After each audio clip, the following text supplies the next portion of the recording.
Eden City, the city of sin, is a place where every earthly pleasure converges. Saren arrives in Eden City attempting to find the biological father of her deceased sister's child. She is guided by the diary of her twin sister, who met her end in a tragic car accident. Along her journey, Saren encounters Owen, the king of this sinful city. Although she is terrified by his attitude and the strange, lingering gaze that seems to desire her, Saren decides she must remain by his side for the sake of her nephew. Only time will tell what will happen next. The reason she has come to Eden City is that she has always been a person who makes the worst possible decisions. If things are going to happen anyway and the worst-case scenario is always her reality, she decides she should be the one to choose her own path. Thus, she makes a choice, though she has no way of knowing if it will be for the best. She prefers to leave everything to fate and, with newfound determination, she enters the casino. Holding a blood-stained hand and a single banknote, she tells herself that she will test her luck one last time in this place. After all, bad things always happen to her regardless of what she does. She places the bill in front of the teller and asks for a single $500 chip. Ironically, that is all she has left in the world. She wonders if she should try to find him again if she gets lucky. She asks herself if she will see him once more, but the question remains unanswered.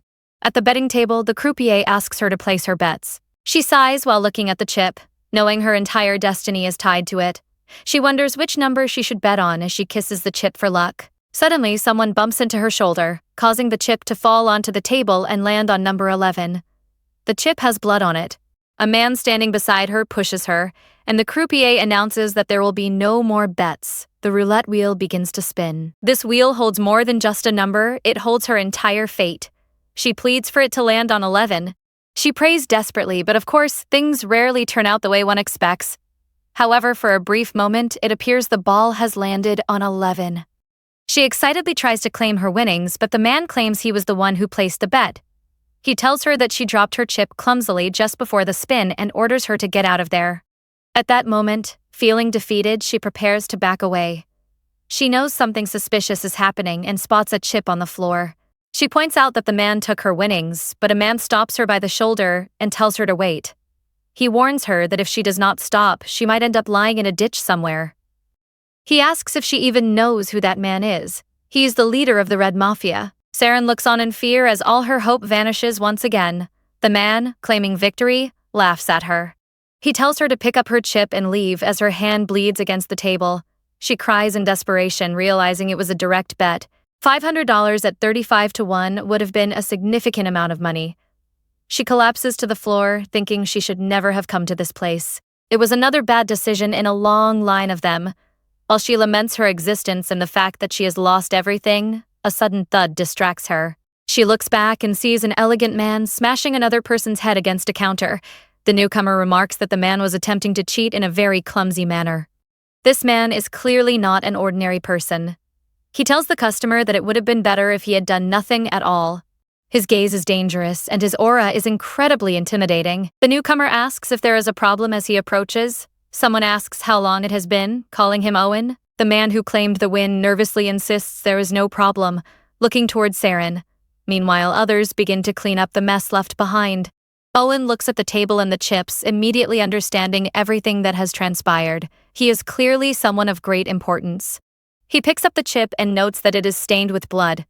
He looks at the hand of the man who claimed the winnings and sees no blood on it, causing him to smile. The other man begins to sweat profusely. Someone passes something to Owen behind his back. He places the cheater's hand on the table and ensures that it is now properly stained with blood. He tells the man that, seeing the blood, it is now clear the winnings belong to him. Saren trembles as she watches everything unfold as if it were happening in slow motion, feeling as though she is trapped in a thick fog. Owen tells her to go ahead and bet.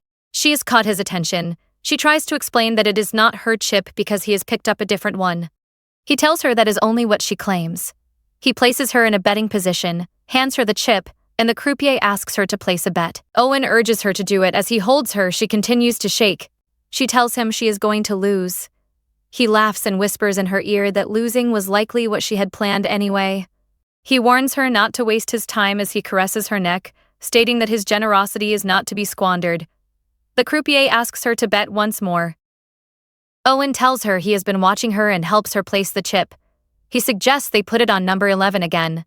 Saren cries, saying there is no way it will land on the same number twice. She cannot even bring herself to look at the table. She thinks that if it does land there, then her nephew Hyan might have a chance. The table announces number 32 and Owen laughs. He tells her it seems number 11 was not meant for her and lets go of her. He remarks that it is a shame. He moves away from her and takes a glass of whiskey. She thinks to herself that he is leaving. In that moment, she watches the glass of whiskey. He washes his hand with the drink and notices her lost gaze fixed on the liquor. His eyes light up with interest. He remarks on how amusing it is while cleaning his hand. He notes that it was certainly a stupid thing to do, but she allowed him to see it. Saren wonders if she can just let him leave like that and hugs herself. She wonders if she should try to catch up to him. She runs after the man and he simply laughs. He asks her if she came all this way just to stand there. She trembles and suddenly remembers being told that she is the type of person who chooses the worst option in every situation. He told her some people are just like that and that it would make him happy if she were more careful. This is a memory of a warning, but Saren continues forward regardless. He tells her that if she has something to say, she should say it then, as he has no time to waste. He mentions he is in a good mood because he was enjoying himself. She looks disheveled, appearing as though she has been dragged across the entirety of Eden City.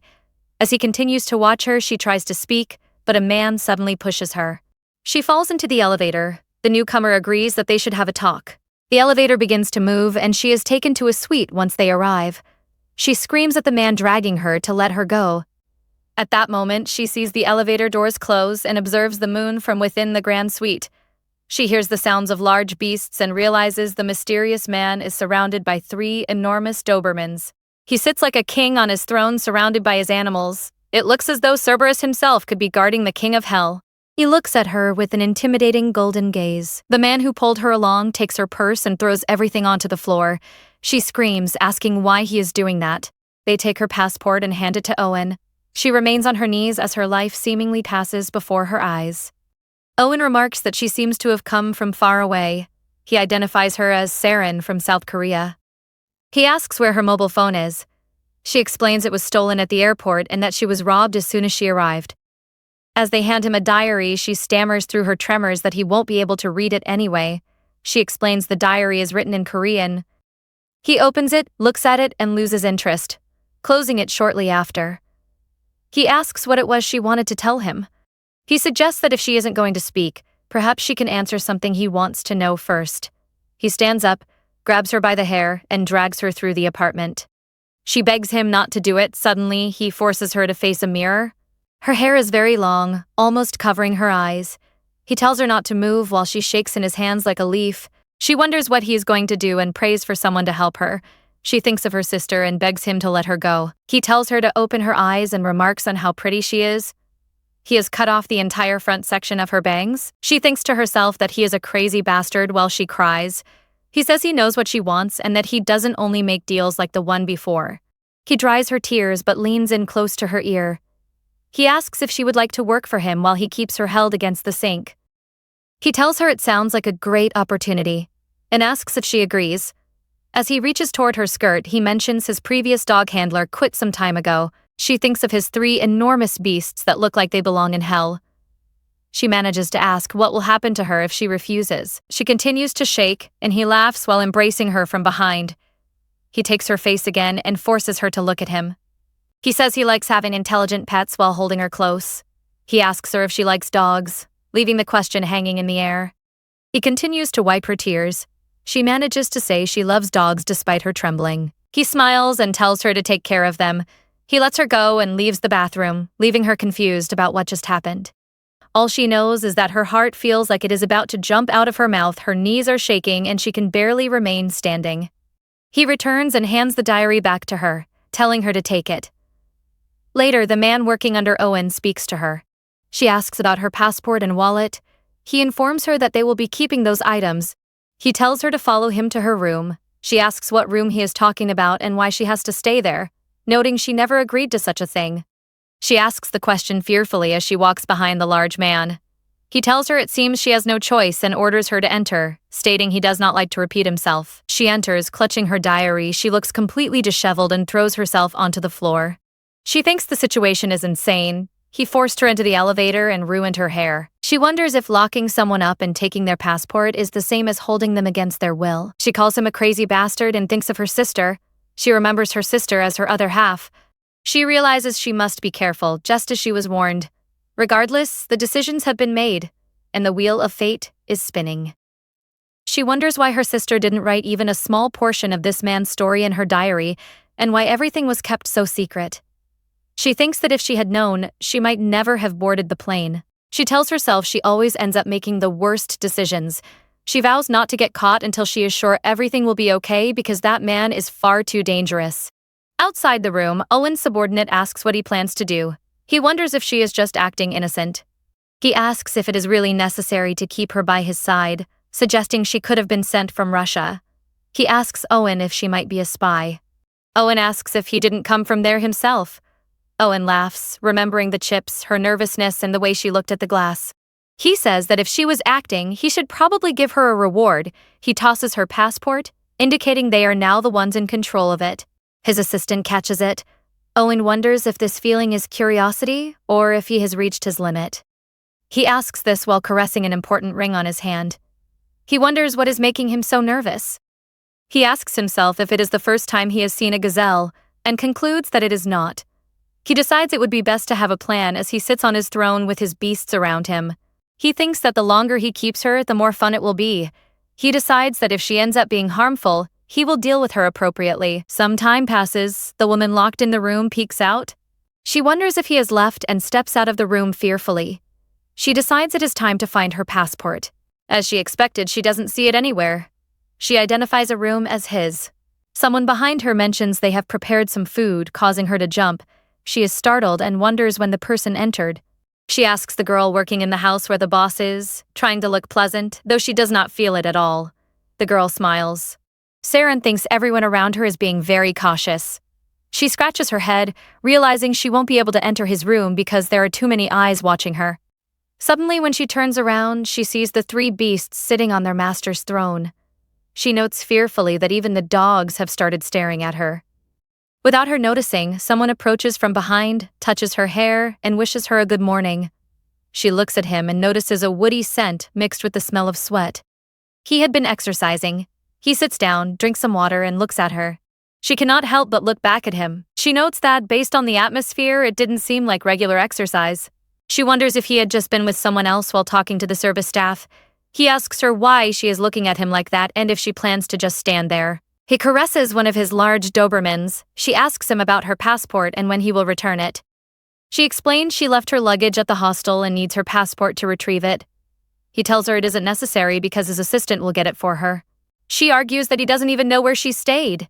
He calls her a little girl and says the city is as small as the palm of his hand. He reminds her that he rules there and asks if she really thinks he wouldn't find out. He doesn't take his eyes off her.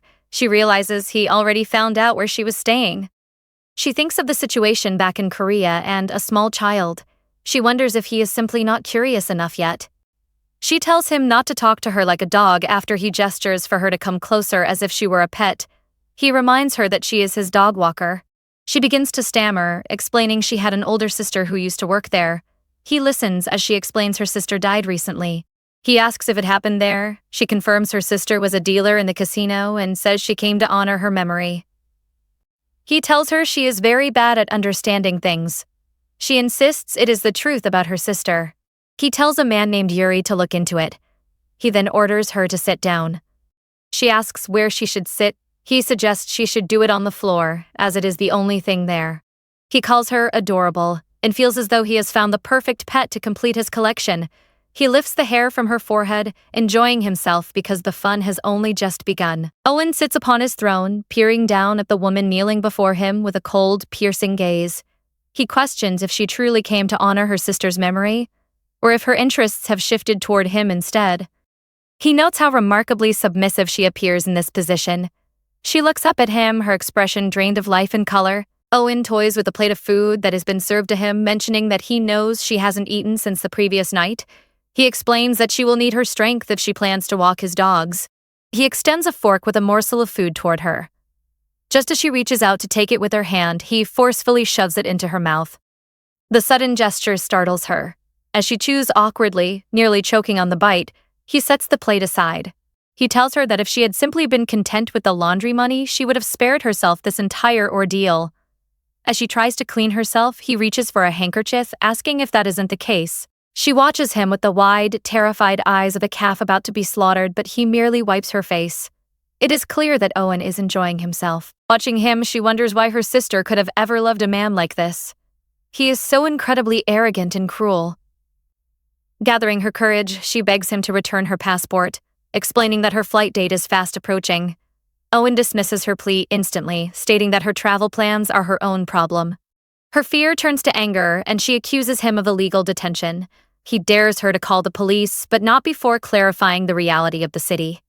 He explains that every officer in town is corrupt and on his payroll. They work for him and him alone. She realizes then that everything in this place is tainted. Desperate, she asks what she must do to get her passport back. A subordinate approaches carrying several dog leashes. Owen tells her she will have to work hard, and she stares at the leashes as if she has seen a ghost. He was serious about her walking his beasts. She tries to find a silver lining, thinking that if she manages to get outside, she might find someone to help her. Owen, seemingly reading her thoughts, bid her farewell for now. The scene shifts to the streets of Sin City, where it becomes clear that the three beasts are the ones walking her, rather than the other way around. The massive Dobermans drag her across the city. She is drenched in sweat and literally being pulled along the ground. She feels as though her arm is about to be torn from its socket. Internally, she cries out for help. The powerful dogs pull her down and treat her like their new toy. They are the ones in control of the walk. She begs them to stop as the leashes slip from her tired hands. Collapsing onto the pavement, she gasps that she can't go on. As the leashes fall out of her reach, the three predators stop and turn to face her. Their plaything has fallen. Suddenly, they seem to show a glimmer of benevolence, approaching her with curious looks. The enormous dogs begin to sniff her. She pleads with them to go a little slower. In a playful gesture, they pick up their own leashes and bring them to her. They are clearly toying with her. They decide to behave because their toy appears to be injured after being dragged through the streets. They begin to walk at a slow, measured pace. She notices they are finally matching her stride, unlike their master. She whispers that they are kind and thanks them. A plan forms in her mind. If she ties them to a nearby pole and runs for the nearest embassy, she might escape, but the animals immediately begin to bark loudly. She is confused and startled by their sudden change in demeanor. A large limousine pulls up directly in front of her. She never stood a chance. She hadn't even imagined he would be right there. She wonders if the car has been following her this entire time. Owen rolls down the window and looks at her with a smirk, asking if she was trying to run away. It is obvious he has been watching her every move. She realizes he was following her just as she expected. He smiles and tells her she looks like a total mess as he looks her up and down. It is the truth. She has been dragged through the dirt and looks shameful. She thinks bitterly about whose fault that actually is. One of Owen's men tells her to hand over the leashes. He takes them from her and opens the car door. She asks if he really wants her to get into such a luxury vehicle looking like this, feeling as though she has personally cleaned the city's streets with her clothes. Inside the car, Owen ignores her and continues working. They are worlds apart. She secretly compares a photo of her late sister to herself. She suspects the man with the tattoo must have investigated her background.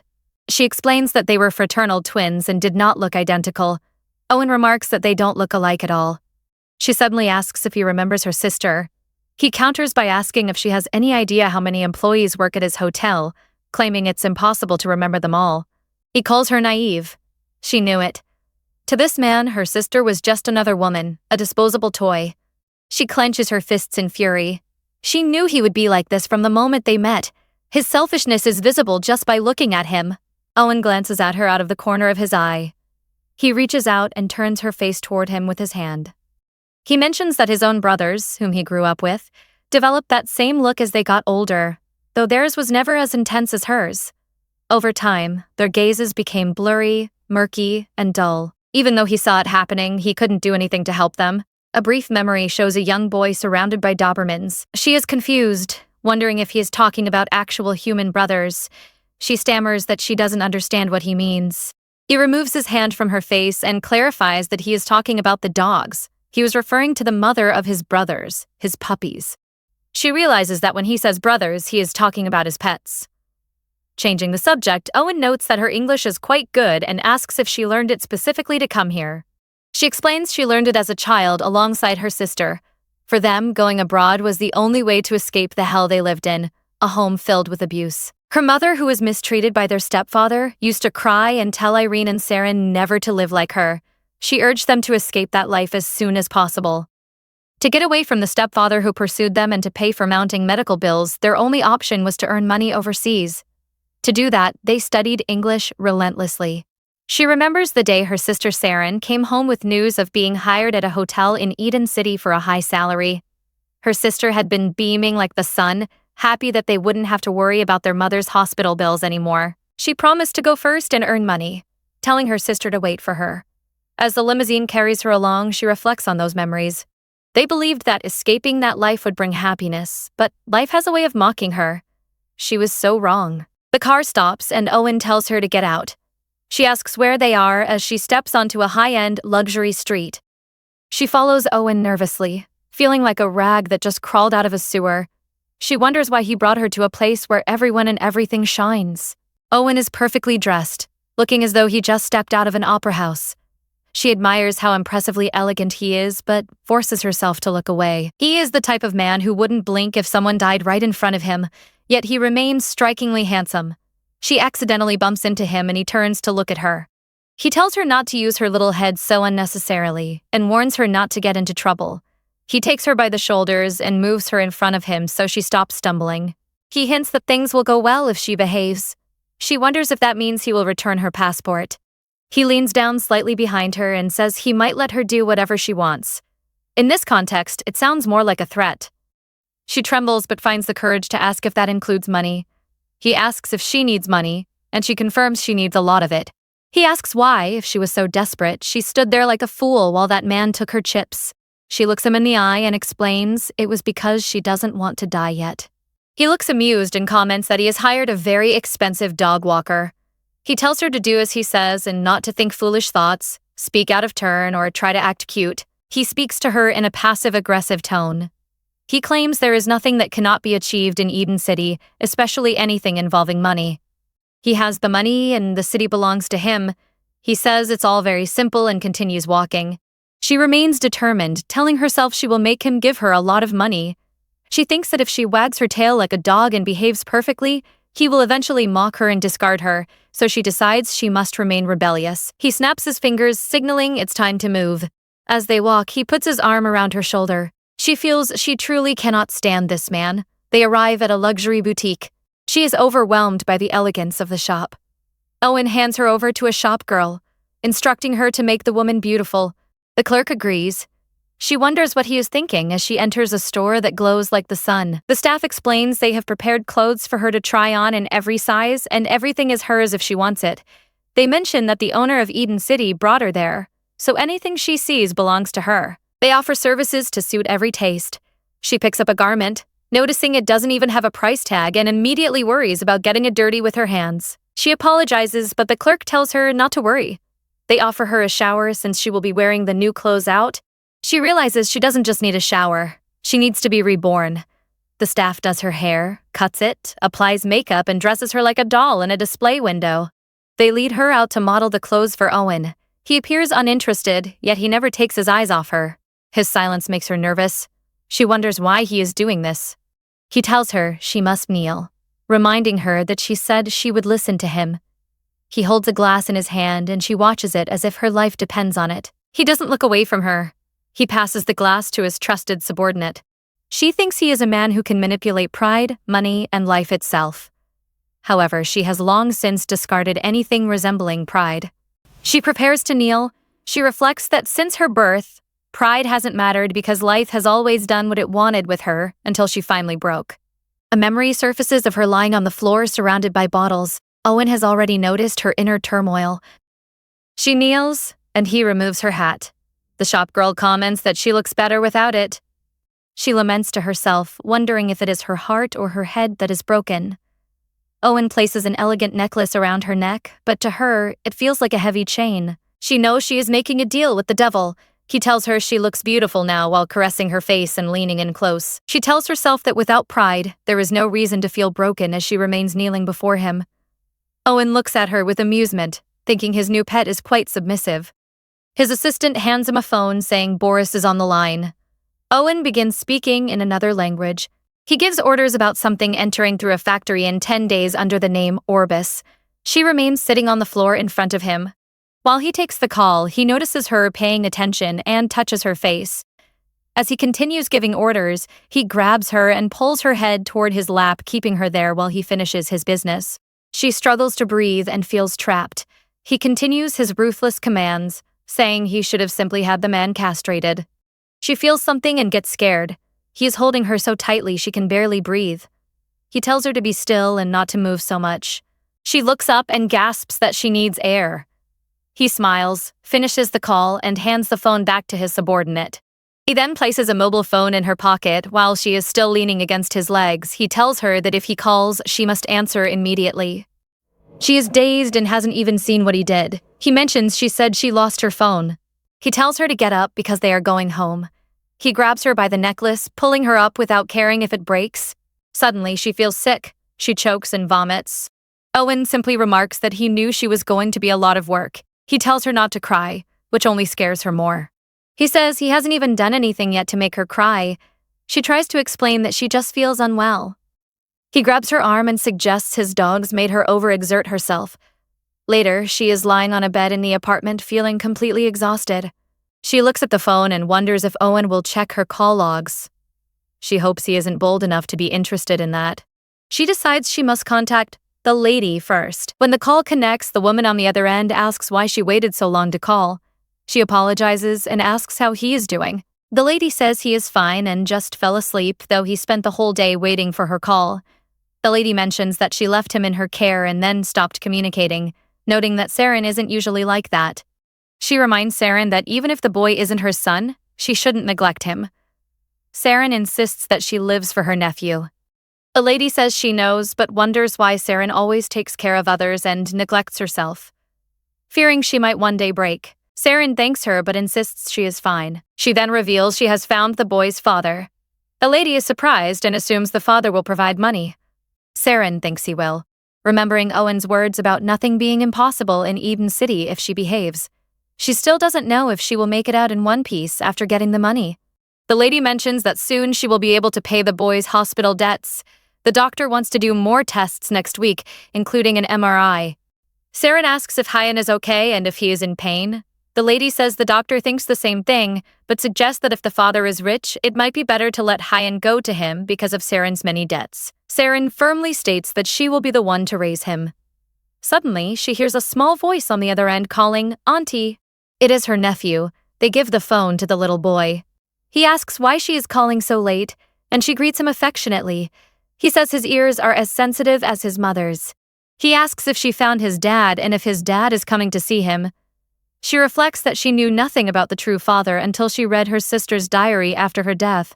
The diary explained why her sister fled back to Korea and hid her pregnancy. She instinctively feels she must not reveal the nephew's existence to Owen. He is far too dangerous. Even though Hyan wants to meet him, it would only be harmful. She realizes Owen represents a true threat. She hears Hyan crying on the phone. He sobs that his dad doesn't want to see him, but he really wants to meet him. She tells him not to cry, reminding him of his promise to be a big boy. The call with her nephew ends, and the lady takes the phone back. She comments that it must have been a shock for the father to find out he has a son and that he probably has a lot to think about. She tells Saren to eat well and keep calling. Saren thanks her and promises to reward her when she returns. She starts to warn the lady about strangers calling when a loud, violent knocking erupts at her door. She jumps in fear. The lady asks what she should do, but Saren tells her to forget it and that she'll call later. She panics, wondering who it could be. Owen said he had things to do and didn't come in with her. She fears someone overheard her conversation and now knows about Hyan. She trembles behind the door, terrified of what is about to happen. Saren's heart feels like it's going to jump out of her mouth as the door to her room rattles. Finally, a voice speaks from behind the door. The person identifies themselves as being from Orbis, saying they have brought the things she needs and asking to enter. Saren breathes a sigh of relief, realizing it is just an employee. She tells them to come in. Several women who work at the penthouse enter, carrying a vast number of items. Saren is bewildered, looking at the piles of things. Among them is her own suitcase. They kept their word and went to get her belongings from the hotel where she was staying. They clearly knew every step she had taken in the city. She realizes how much power Owen has, knowing he could find her suitcase without her even telling him. He wasn't lying. She begins to look through the new items, clothes, shoes, and a massive collection of luxury garments intended for her to wear. She sees the luxury items and thinks that if she could sell just a few of them, she wouldn't have to worry about Hyan's hospital bills. But she quickly turns away from the thought, knowing it's impossible to sell things that aren't even hers. Later, we see the dog walker again, attempting to lead the three beasts through the city. She shouts for them to wait, but they shake and pull, doing whatever they want. It is clear that she is their pet, not the other way around. However, she starts to wonder if she's getting better at this because they suddenly stop and become obedient. Initially, they only dragged her, even ruining her clothes when she fell. She looks at the expensive clothes she is now wearing and thinks it's a surprisingly useless gesture for Owen to have chosen them for her. She feels certain that she isn't alone, that someone is watching her at every moment. She tells herself she has to endure it to get the money. There is no other choice. She knows she can't just leave, because Hyan would suffer. She tells the dogs they are doing well, but thinks that if she loses Hyan after all this sacrifice, nothing will have been worth it. Suddenly, the three beasts go wild and start to run. She screams for them to wait, but the leashes slip from her hands again. The Dobermans have escaped. She wonders where they went, hoping they are smart enough to be safe, and hoping she won't be punished for losing them. She fears that Owen will simply kill her and feed her to his pets. Terrified, she begins to search for them. She sees a dark alleyway that she knows she shouldn't enter. If she had any sense of self-preservation, she would stay away, but she has to find the dogs. She remembers the hotel manager's warning that Luck Street is a dangerous area filled with criminals where her safety cannot be guaranteed. She decides to pick up a brick to use as a weapon for defense. She tells herself she must find them and bring them back as quickly as possible, or she will be the one in danger. Suddenly, someone approaches her from behind. A man asks where she's going and if she needs anything, claiming he has everything. She screams at him to get away. The man smiles, seeing her as easy prey, and mocks her for carrying a brick in a place full of armed men. She steps back in fear. The man shouts out to the shadows like a circus ringmaster, announcing to everyone that there's a lost lady in the alley with a brick. Saren thinks to herself that she doesn't want to be found dead in a place like this. She decides she will try to knock one of them down and then run as fast as she can. But suddenly, someone arrives behind her to save more than just her skin. The man who is shouting like a ringmaster suddenly looks terrified and tells everyone to run. They all flee in a panic. Saren looks back and sees Owen's bodyguard, who looks at her with exasperation and asks if she's gone crazy being in this place. She tells him the dogs disappeared in this direction. The bodyguard sighs and tells her the dogs have already returned to their owner. Saren is relieved they are safe. The man tells her that if this happens again, she shouldn't wander around but should return directly to the hotel. When she expresses concern that something bad might have happened to the dogs, the man tells her not to worry about them.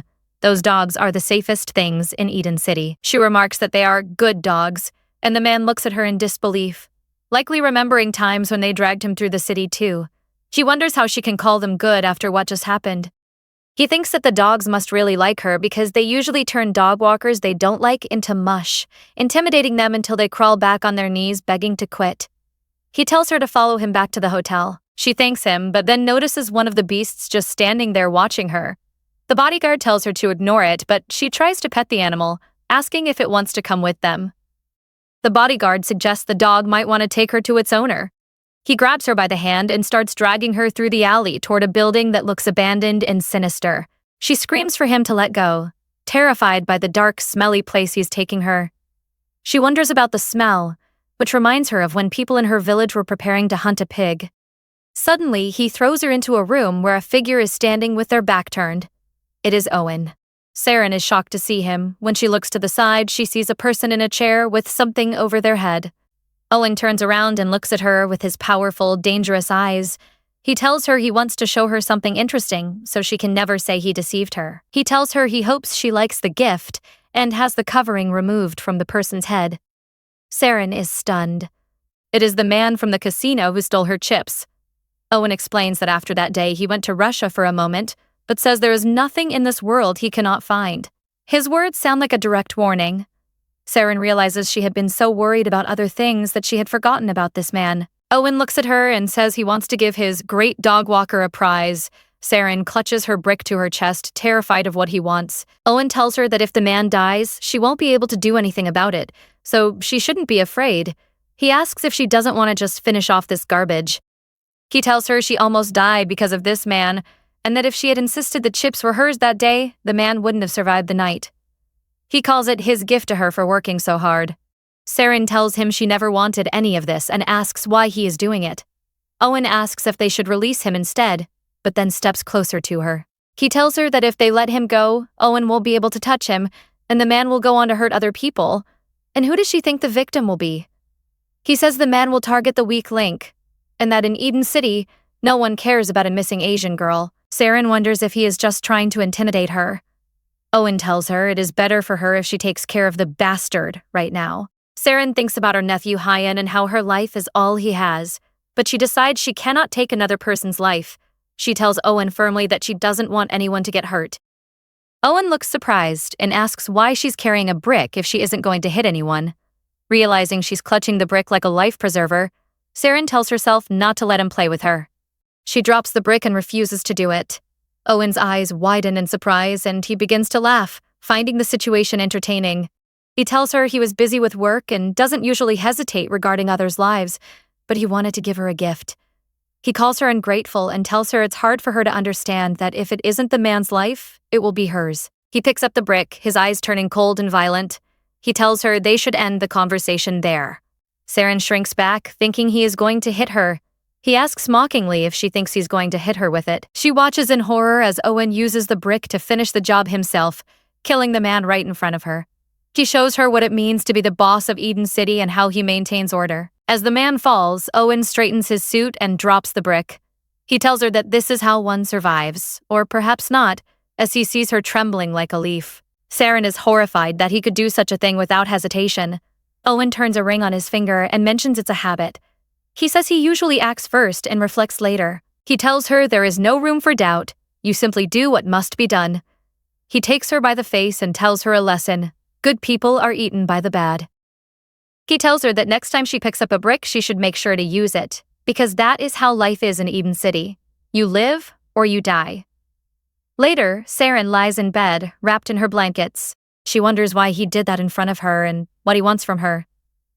She calls him a psychopathic bastard, but thinks of her nephew. Suddenly, someone tries to open her door. Terrified, she doesn't want to see Owen. It turns out to be Owen's bodyguard. He warns her that from now on, she must not leave her room for the next few days, even if the apartment is on fire. She asks, as she always does, seemingly without understanding anything about the situation surrounding her. She wonders why this is necessary. The man explains that around this time of year, Owen becomes ill and extremely irritable. He is not his usual self during these periods. He does not typically like to show this side of himself to others. She still struggles to grasp the gravity of it, and the man, feeling exhausted, places his hand on his head just as a woman might do. He continues to explain so that she might finally understand, describing it as a sort of seizure or fit that strikes him once a year. Regardless of the details, that is the extent of what he knows. He further explains that no cleaning staff will be coming by for the next 3 days. The food is already in the refrigerator, so she must manage her meals on her own. He continues his stern warning. Very seriously, he tells her never to leave her room at night. He asks if she has understood him clearly. He instructs her to lock the door. He emphasizes that no matter what she might hear out there, she must not come out. Finally, he tells her he must leave. She is left standing there alone. She wonders what all of that could possibly mean.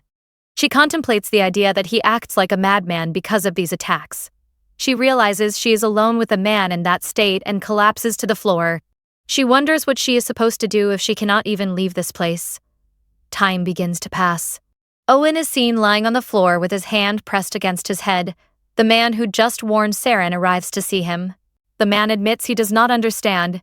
He suggests they should have gone to the villa instead. He asks why they have to go through such a difficult situation here.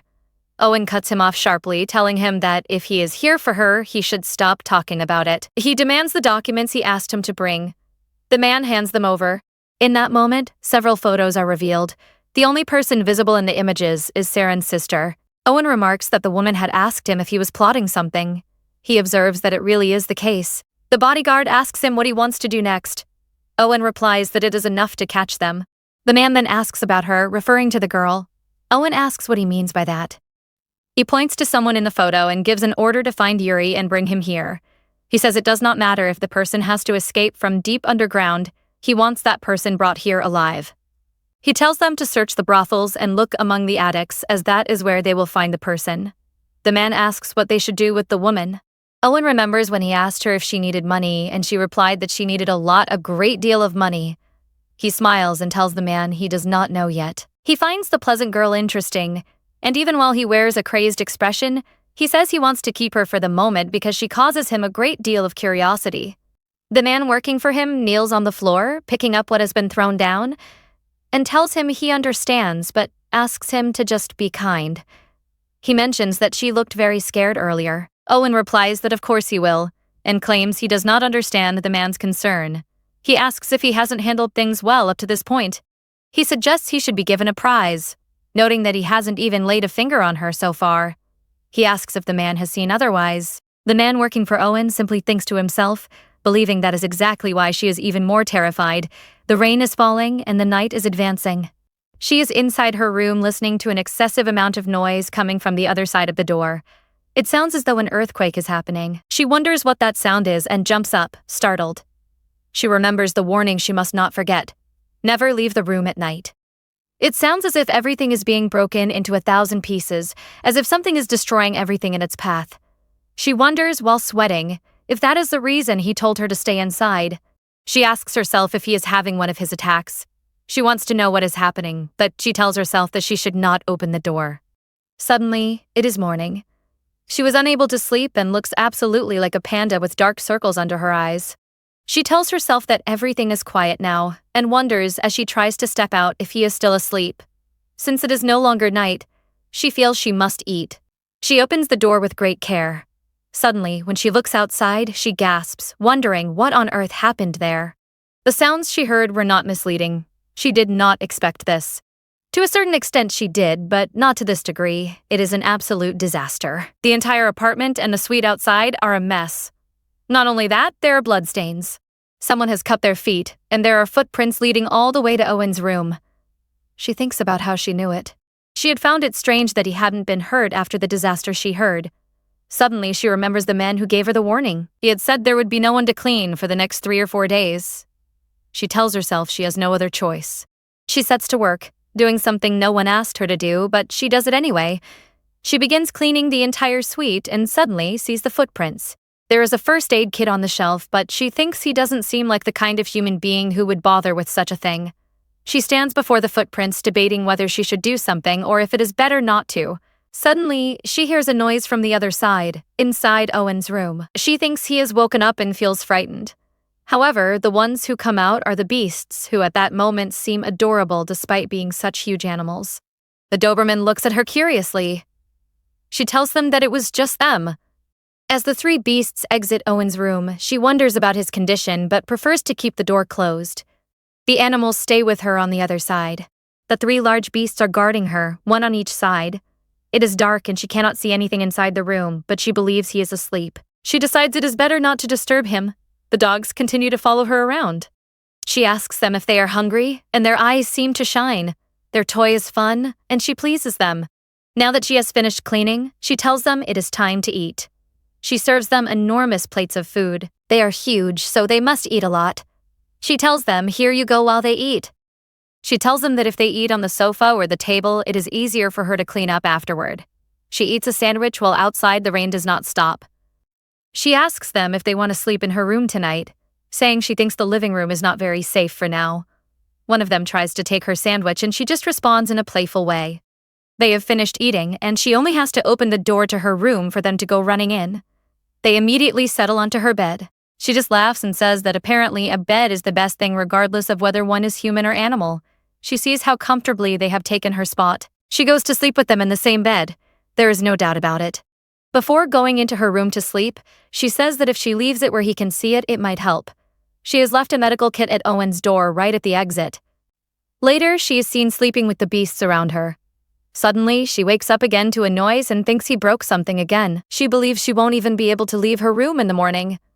She asks one of the Dobermans while hugging it if its owner is always this active at night. The Doberman pricks up its ear, and suddenly all three beasts go running out.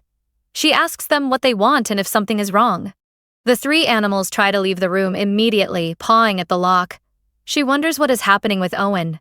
Suddenly, she goes out, opening the door very carefully. She thinks she will not heed the warning this time. The dogs look first and exit before her. When they leave, she gets agitated and follows behind them. She thinks that she shouldn't leave her room. It is dark, but she hears nothing. She wonders if Owen returned to his room. She tells herself it is now or never. Forgetting the warning once again, she decides to go out. A voice asks her if she wasn't told not to leave her room. At that moment, Owen is lying on the floor, and she is startled. She admits they did tell her, but explains that the dogs suddenly ran out and she went after them. She thinks quickly, wondering if she should return to her room. She tells herself to react fast. Owen thanks her for taking care of them for him while he pets one of the animals. He says he is glad to have a dog sitter. She is surprised, thinking she never expected to hear the words "thank you" coming from this man's mouth. He is holding his head and sweating profusely. He seems to be in great pain. He asks her if she can try to find him some headache medicine because it hurts too much. She is unable to refuse and has no reason to, so she goes toward the first aid kit. She assumes he stumbled upon it when he left the room. She immediately gets him water and the medication. She notices that he hasn't eaten anything. She thinks it is strange to see someone who always seems so perfect, suddenly looking so unwell and helpless. She questions if he is truly helpless. She brings the medication close to him. He tells her to be calm, saying it isn't as if he has an infectious disease. She thinks that she hates him more than the plague. At this moment, she feels she is in danger. He looks at her and takes advantage of the fact that she is very close to him. He pulls her toward him. She falls on top of him, soaking him. She looks at him in surprise and thinks that now she is truly dead. She looks at him closely and is very scared after what she just did. He asks her if she thought the water would make the lunatic come to his senses, appearing amused. She tells him no, it wasn't intentional, and reminds him that he was the one who pulled her. He has her pressed against his chest while she is leaning on him. Nervously, she asks him if he could let her go. He asks why as he tightens his grip on her waist, pulling her body closer to his. She suddenly thinks he doesn't seem to be that angry.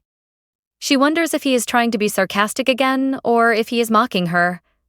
She barely lifts her gaze and looks at him. At this moment, she looks at him, and he returns the look with a bold stare. She thinks he is very handsome. Now she understands why her sister liked to look at the faces of handsome men. He asks her what she is looking at, saying she looks as if she wants to devour him. He asks if she is trying to seduce him in the state he is in. She turns very red and tries to get up. She tells herself she shouldn't like him as much as she does. He says it seems that way because of the way she is holding him. She tries to get him to let her go. He leaves her alone for a moment. As she tries to get up, her wet blouse has become a bit transparent, and he obviously does not miss this detail. He remarks that he wouldn't have guessed she had a reckless side, never taking his eyes off her. He asks her why she left her room to disturb his nerves. She replies boldly that if he thinks that, he should have let her stay somewhere else. She says she is sure this isn't the only room available in this huge hotel. He says maybe. At that moment, the sky rumbles in the middle of a heavy rain. They both look outside. The light from the lightning governing the sky illuminates everything. He wonders to himself why he cannot stop looking at this woman. As another bolt of lightning strikes, he touches his head. It hurts a great deal. She tells him that her head also hurts when it rains. She tries to reach for the pain pill for him. She tells herself he is trying to catch her again as he grabs her and takes the pill directly from her hand. She blushes and feels very nervous. He is a man who would attract any woman, even in the midst of madness. He notes that she says she is afraid of him, yet she still gives him medicine and worries about him. She tells him she only fears that if he dies there, they will blame her. He tells her it's because she is such a good person. She says that no one deserves to simply suffer, and he doesn't deserve to be hurt either. He wonders if he is hurt while looking at his feet and realizes that is why he felt uncomfortable while walking. After this, she is seen treating his feet. While she does so, she thinks his feet are straight and very nice. They remind her of the paws of the dogs, and she cannot help but laugh. He asks if she is having fun. He says it must be very entertaining for her to see the man who doesn't blink at ending someone's life looking like this. As she bandages his feet, she tells him she never thought of anything like that because, unlike a certain person, she would never mock someone who is hurt. Another thunderclap sounds and the headache intensifies, but he still tells her that he has someone who worries about him and who will make him lose his temper one of these days. She looks at him and wonders if the medication isn't working. She decides to be bold in the middle of the situation. She suggests that perhaps it's because he hasn't eaten. He asks what she is talking about. It is shown that she has set the table with food he hasn't touched for days. She explains that sometimes people get sensitive when they are hungry, but they feel better once they eat. She tells him to just come and eat, saying he will probably feel better. The huge beasts also want food, and she feeds them again. He looks at her and says his dogs obey her well, noting that they don't like anyone. She asks if he really thinks so. She says she thinks it's because they are very intelligent, which makes them easy to care for. She tells herself she is there, she will eat, and then return to her room. She eats in a hurry while he has a large appetite. She says that it's said that when you eat, you turn a horrible situation into something better. She tells him to try it, saying it works, as she tries to hand him food. When he touches her deliberately, she drops the sandwich. He asks why she treats him like a monster. She is nervous because of the earlier scene where he took the pill from her hand. He sits and begins to eat in front of her. She wonders to herself while he eats, feeling absolutely intimidated. He's just eating in front of her, but she wonders why she feels as if he were devouring her instead of the food. She watches him eat in a way that sets her nerves on edge and that she cannot ignore. She turns away as the heavy rain continues to fall outside without stopping. Suddenly, she mentions that her sister liked rainy days like today. He listens with attention and replies that in that case, they wouldn't be compatible. She explains that her stepfather wouldn't come home when it rained because the stream would overflow. She remembers how her mother, her sister, and she would lie on the floor just watching the rainfall. Those days were fun. There wouldn't be any hitting or shouting because he wouldn't arrive. After eating a steamed potato, they would all take a peaceful nap together. But her mother and sister are gone now and will never return.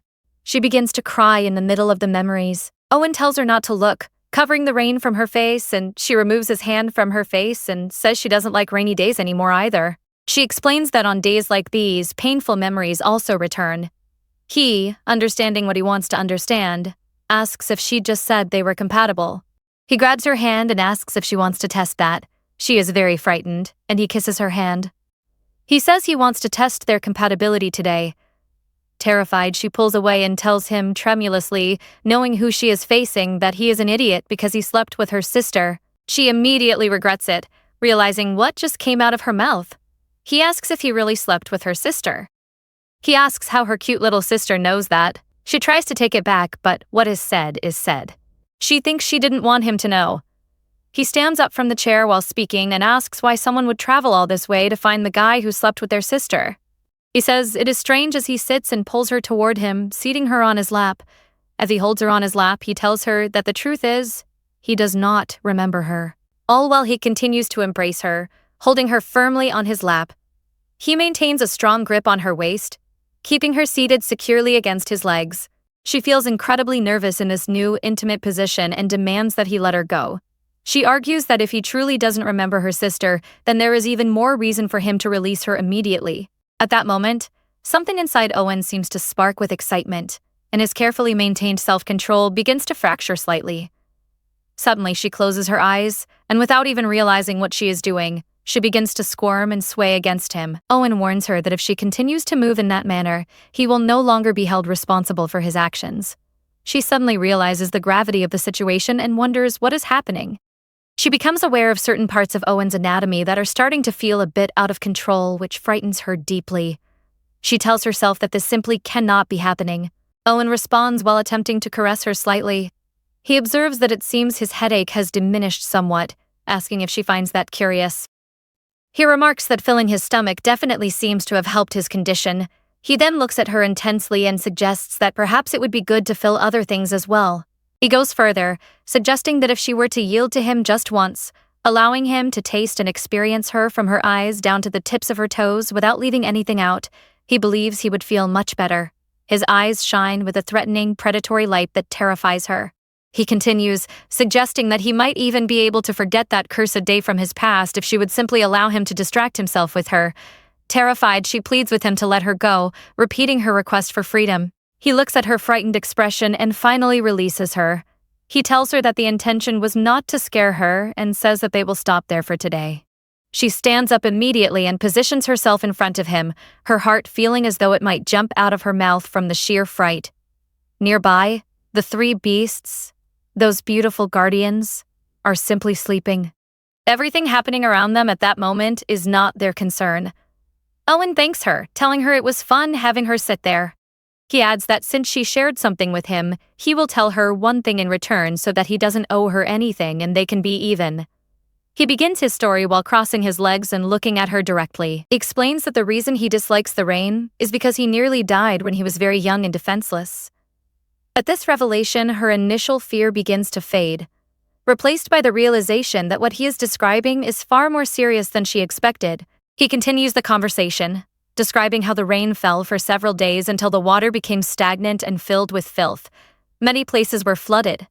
The image appears of a small child falling into the depths of a massive amount of water. He describes the rancid smell that entered his nose and mouth until it overflowed. A young Owen is shown struggling to breathe and reach the surface, but a hand appears. A hand that grabs him by the head and shoves him back down. Someone wanted to end his life beneath the water where he couldn't breathe. He narrates that no matter how hard he fought with all his strength, he could not escape that overwhelming hand that kept submerged his head while repeating only the word die.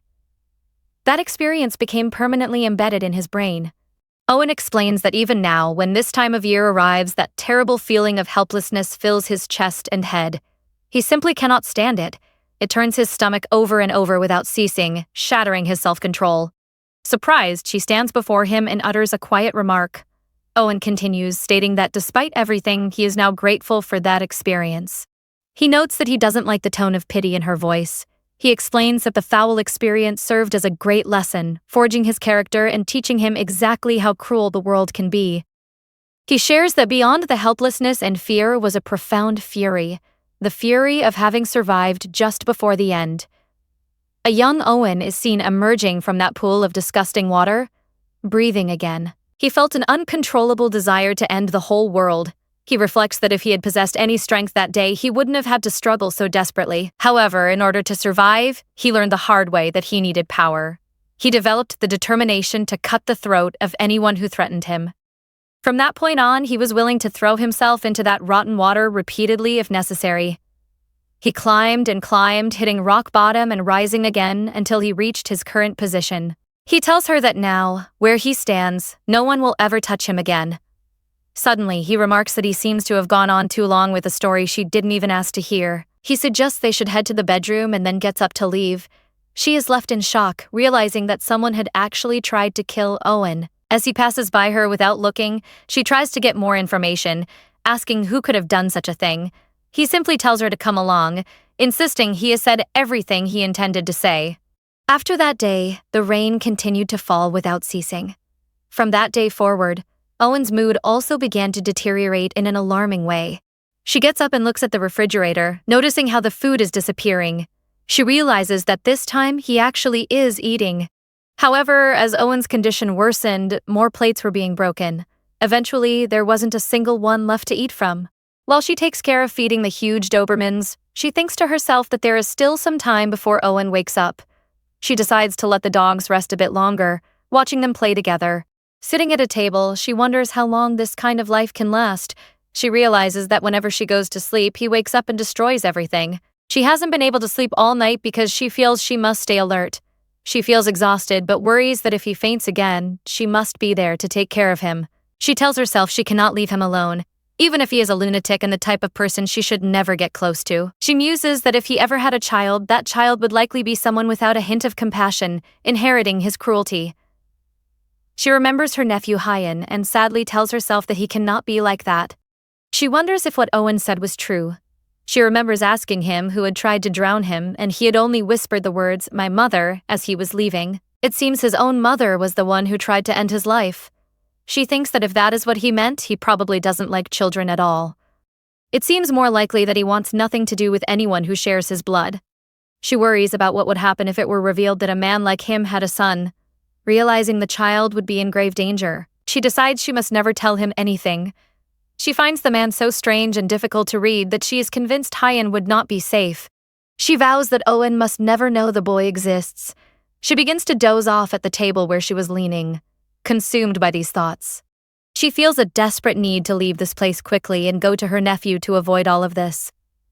Suddenly a voice asks if she slept well. She startles immediately. Owen notes that she is now running from one side to the other, making quite a scandal. She explains she didn't hear him, which is why she came out. She realizes he is closely monitoring her movements. She tells him she only fell asleep for a moment. He then gives her an update, stating that starting tomorrow, Yuri and all the other employees will be returning. She asks if he can't just let her go now, arguing that she has done a good portion of the work by walking the dogs. She asks for her passport back. He looks at her and laughs, noting that she has finally found a reason to leave. He approaches her and asks who will take care of him if she goes. He leans in and caresses her lips. She suggests that Yuri can do it and attend to his needs. He moves closer to her ear and tells her no, explaining that there is a certain dizziness or unrest that only she can alleviate. At that moment, she vividly remembers the intense moment they shared when she was sitting on his lap and she becomes alarmed. She stands up and moves away from him, telling him to go ask someone else, claiming she doesn't know what he's talking about and isn't interested. He asks if she doesn't care about the money, reminding her that she said she needed a lot of it. She thinks about the money but worries that he hasn't specified when she can leave. Doubting the situation, she tells him she has had enough and asks him to please let her go, as she has worked hard for him. She asks if he doesn't trust her. He sits down and tells her that he hasn't actually paid her anything yet.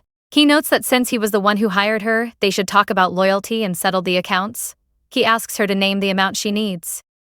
She finds the direct approach sudden, but answers that she isn't sure how much a dog walker usually makes. Her innocence makes Owen laugh. He tells her that generally it isn't enough to fill a walk-in closet with luxury clothes and jewelry. She realizes that would be too much, but she hadn't actually asked for any of those things. She sits and tries to calculate how much she should ask for. She remembers a man once gave her $500 just for doing his laundry, and starts doing the math in her head. She worries her honesty might be the end of her.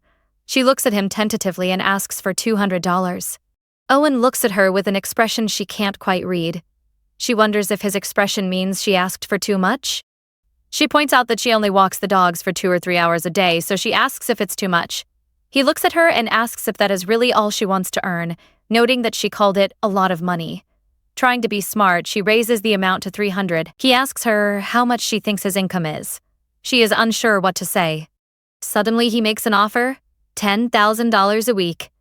He asks her how that sounds for business. She simply cannot believe the amount he just named and begins to stutter.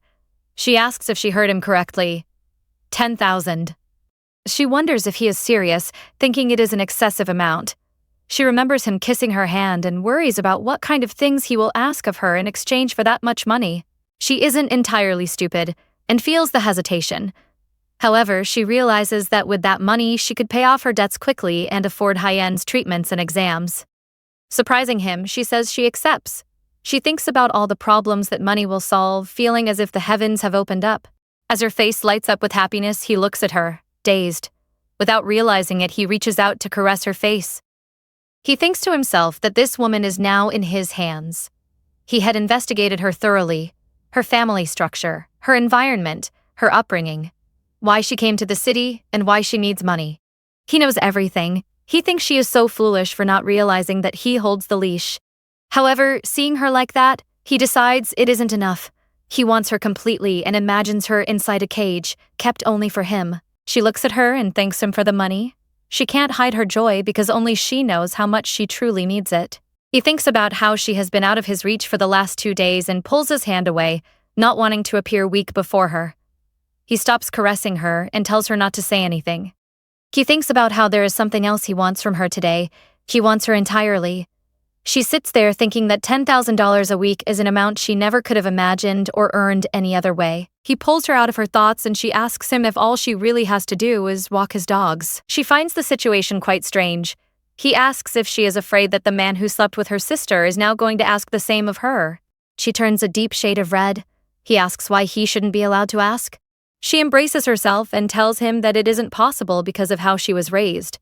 She insists she won't do it with him even if she were unconscious. He calmly tells her that in that case, it's fine if he can prove it. She is confused. He explains that if he didn't actually sleep with her sister, he wonders if he can have her gently and do whatever he wants with her. She gets angry and thinks he is the absolute worst. She wonders if he thinks she is stupid and is shocked by his vulgarity. She is so stunned she can't even speak. Thinking he is a monster, he continues, asking why she doesn't believe him when he says he doesn't remember sleeping with her sister. She looks at him and points out that it is clearly written in her sister's diary, and she believes her sister. She suggests he probably knows so many women that he simply doesn't remember. She remains totally red while insisting they were together. He begins to laugh at her predicament, seeing her talk about it like a Puritan. He laughs, saying there are many women like that. He wonders how many women the diary claimed he had been with. He begins to walk away, followed by his 3 Dobermans, and calls back for her to show him the diary next time because he wants to read what her sister said about him. As he leaves, she thinks it's strange that he finds it so funny. She finds his confident attitude suspicious, but tells herself that no matter how much he tries to deceive her, his son is exactly like him. She believes there is undeniable evidence in Korea and that it doesn't matter how much he denies being Hyeon's father. The next day, she leaves her room and finds that things have finally returned to normal. Owen's bodyguard arrives and tells her it wasn't as complicated as she thought it would be, asking if anything strange happened. She looks at him and thinks that everything was strange, wondering how to explain the broken plates in the corner. He looks at the plates and asks if she cleaned them, saying they can just buy new ones. As they talk, the door opens and Owen enters with a powerful presence, surrounded by his 3 guardians. He looks at her directly and she feels embarrassed. Lowering her head, she realizes it has been 2 days since she saw him in a suit and thinks he looks to be in better condition than usual. He doesn't take his eyes off her as he reaches her. He says good morning and, without resisting, grabs a lock of her long hair and kisses it right there in front of all the employees. She turns bright red while the employees look on in absolute surprise. She quickly pulls her hair out of his hands. He tells her there is no need to be so cautious, saying he was just greeting her, clearly enjoying the situation. She wonders how he can be so calm after what he said the day before. He suddenly tells his man to give her something. The man reaches out and hands her an envelope. Owen tells her to take it, laughing as he says that counted cash will be more convenient. The envelope is full of money. The bodyguard wonders what on earth happened between the 2 of them over the last few days. She clutches the money to her chest, thinking it's the first time she has ever touched so much cash. Owen leaves with Yuri, leaving her behind. She hugs the money and realizes she forgot to say goodbye because she was so distracted. She looks at the envelope, knowing it is the payment for 1 week, and wonders if it's right to receive so much. She questions if such a high reward will come with a different price and finds it unsettling to be paid that much for walking dogs. However, she reminds herself how much she needs the money for Hyeon. At that moment, the Dobermans subtly nudge her with their leashes so she will take them for a walk. It is still raining in Eden City, but it is time to take the dogs out. She gazes at the massive beasts and tells them that it is finally time to go. Deep down, she wonders what the point is in worrying about this or that anymore. In the end, they took away her passport and provided her with money, but she questions where she could possibly go without her identification documents. It seems reasonable to view it as a necessary price to pay. She reflects on whether she is living a life that is fundamentally no different from imprisonment, even if it happens to be a cage filled with luxury. After this moment, the scene transitions to another location. Within a room, a man lies on a bed surrounded by darkness.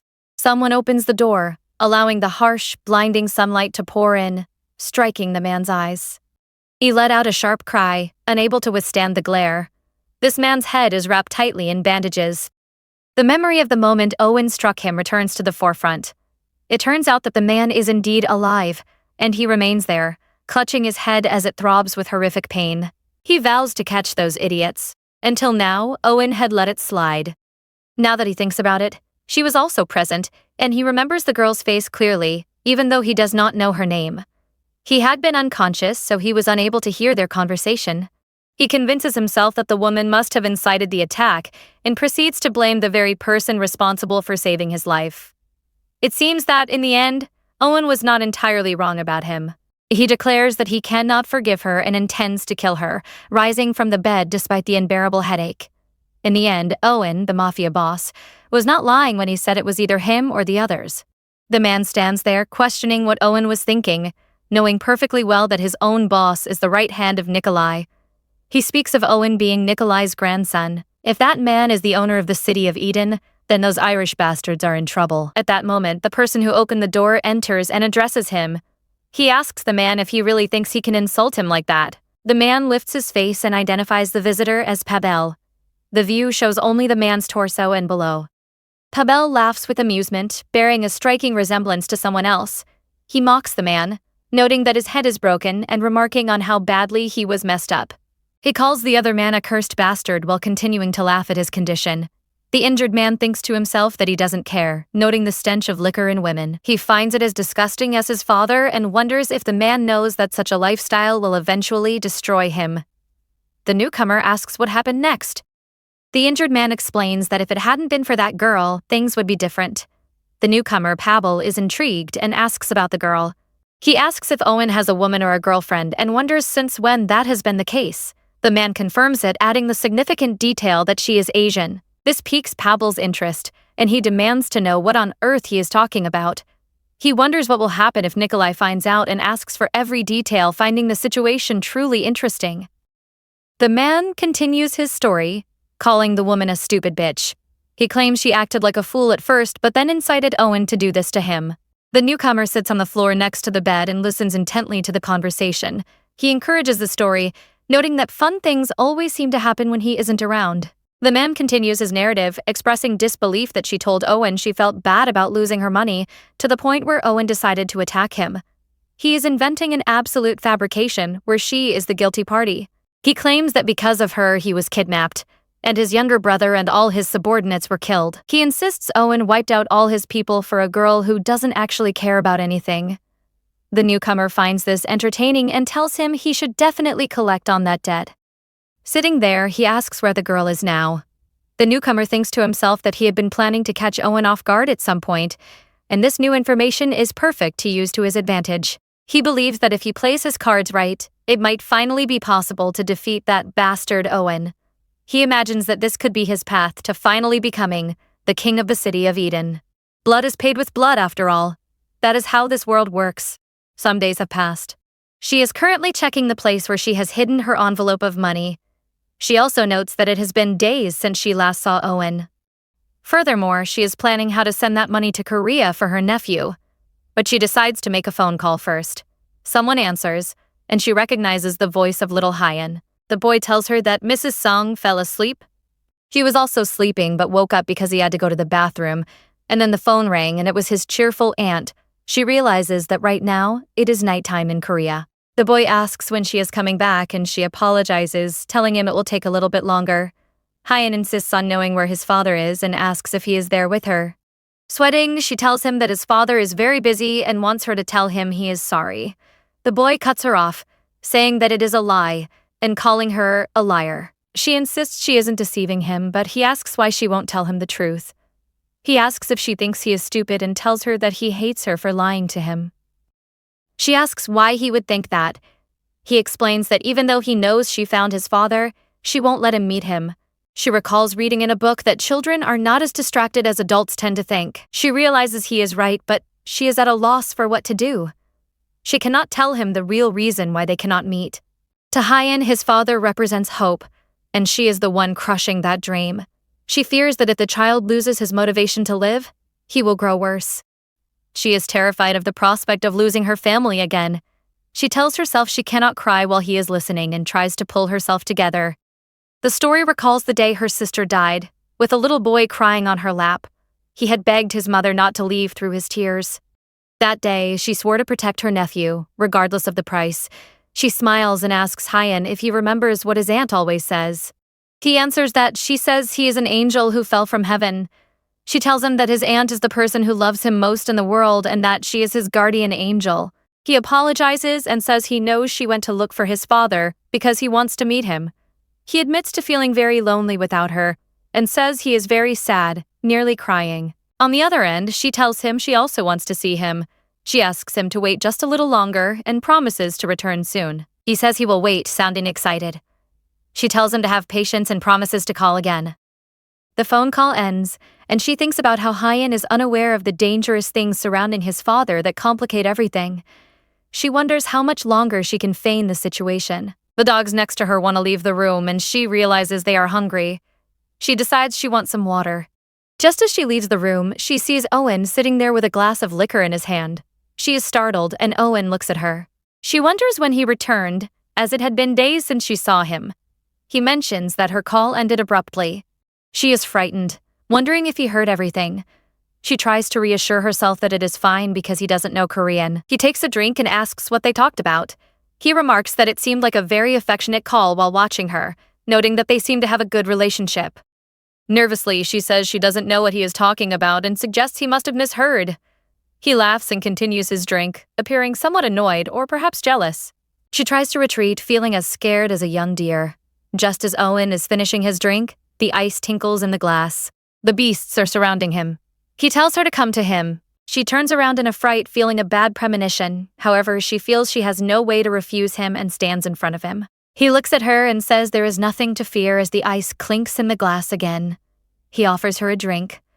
She begins to sweat and clutches her clothes, feeling extremely nervous. She looks away, unable to look at the liquor, and tells him she cannot drink because she feels a little bit of a cold coming on. He says he is sorry to hear that while watching her, knowing that she is lying. She tries to leave in a panic again, saying that if he has nothing else to say, she will go to her room. She wonders if he feels more dangerous than usual because he has been drinking. She is consumed by fear and wants to return to her room immediately. He sits down, places his elbows on his knees, covers his face, and sighs. He tells her she looks like a small, cornered deer. He adds that he personally enjoys hunting. He explains that the more she tries to escape like prey, the more excited he feels. She remains frozen in place, unable to move out of fear. He tells her that seeing her like that gives him an inexplicable desire to catch her and finish her off completely. Terrified, she wonders what he means by that. He tells her to just stay there. She begins to sweat and turns completely red as she sees what he is about to do. She wonders what is happening. He tells her to be calm and promises not to lay a finger on her. He says he only wanted to show her a part of himself because he would really like to sleep with her at this moment. He tells her he isn't doing anything to her and urges her to calm down and just look at him. He suggests they could simply enjoy this. She becomes extremely nervous and begins to step backward.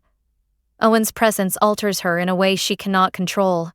She suddenly falls back into an armchair and he looks at her flushed. He thinks to himself that if she moves now, just looking at her won't be enough. She sits in front of him, watching him intently, not missing a single detail. She thinks that this is the first time she has seen a man do this in front of her. She can sense a strong, wild, and primitive scent emanating from him.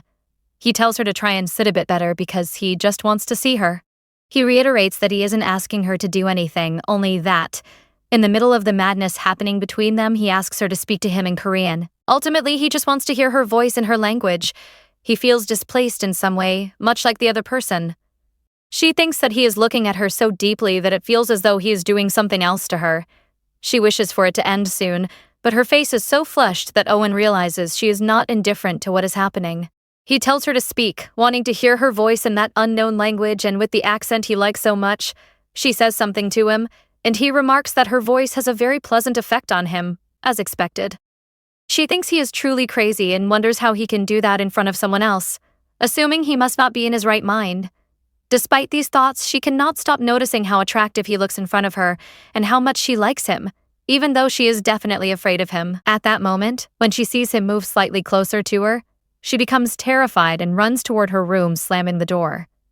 He smiles and thinks that she even smells delicious while he strokes a piece of furniture. On the other side of the door, Saren is trembling. She tells herself he is crazy and cannot believe he did something like that while she watched. She wonders what that bastard was thinking. She sinks to the floor and tells herself she cannot believe she is acting this way just from seeing him. She wonders if she is the one who is crazy. She has never been in a relationship before. She used to listen to her sister's love stories and thought they had nothing to do with her. However, whenever her sister spoke of love, she looked so happy.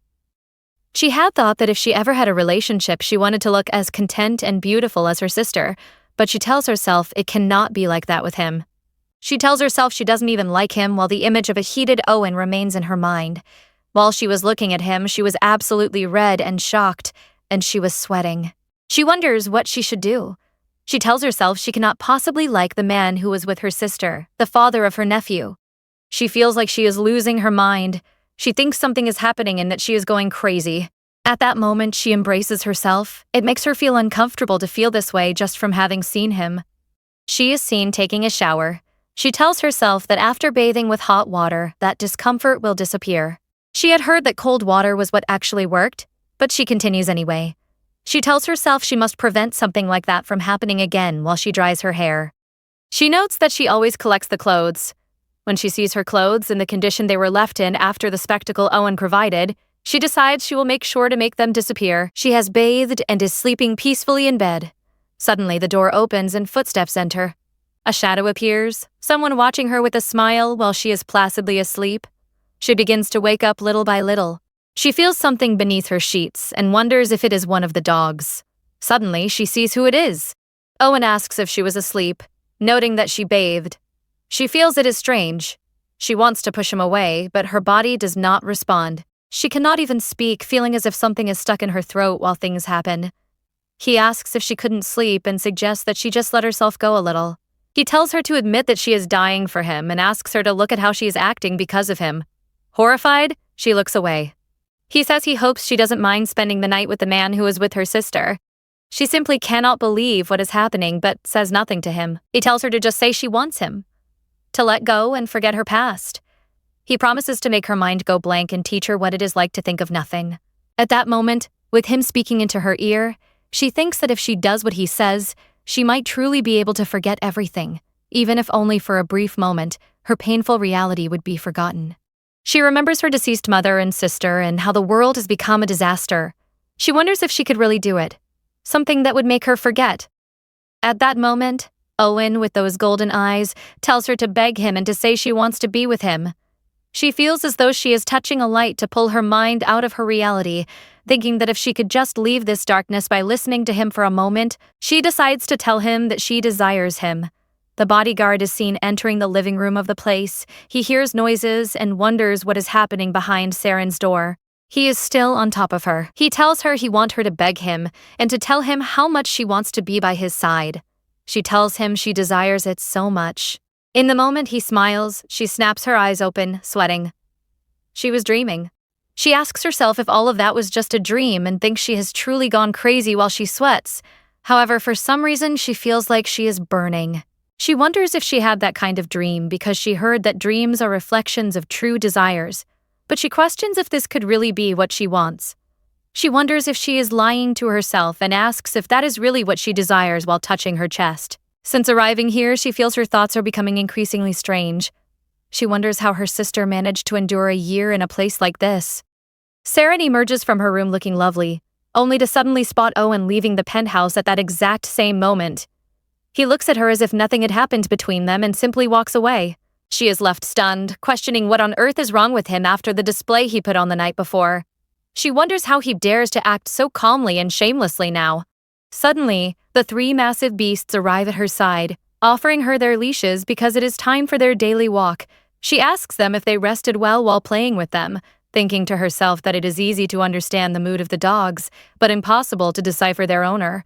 She realizes she still doesn't even know their names. Knowing the owner is Owen and the guard is Yuri, she decides she will name the animals herself. In an epitome of creativity, she takes the largest one and names him Azulito, the leader of the group. She moves to the second, the relaxed one, and names him Amaralito. Finally, she turns to the smallest and friendliest one, naming her Rosita.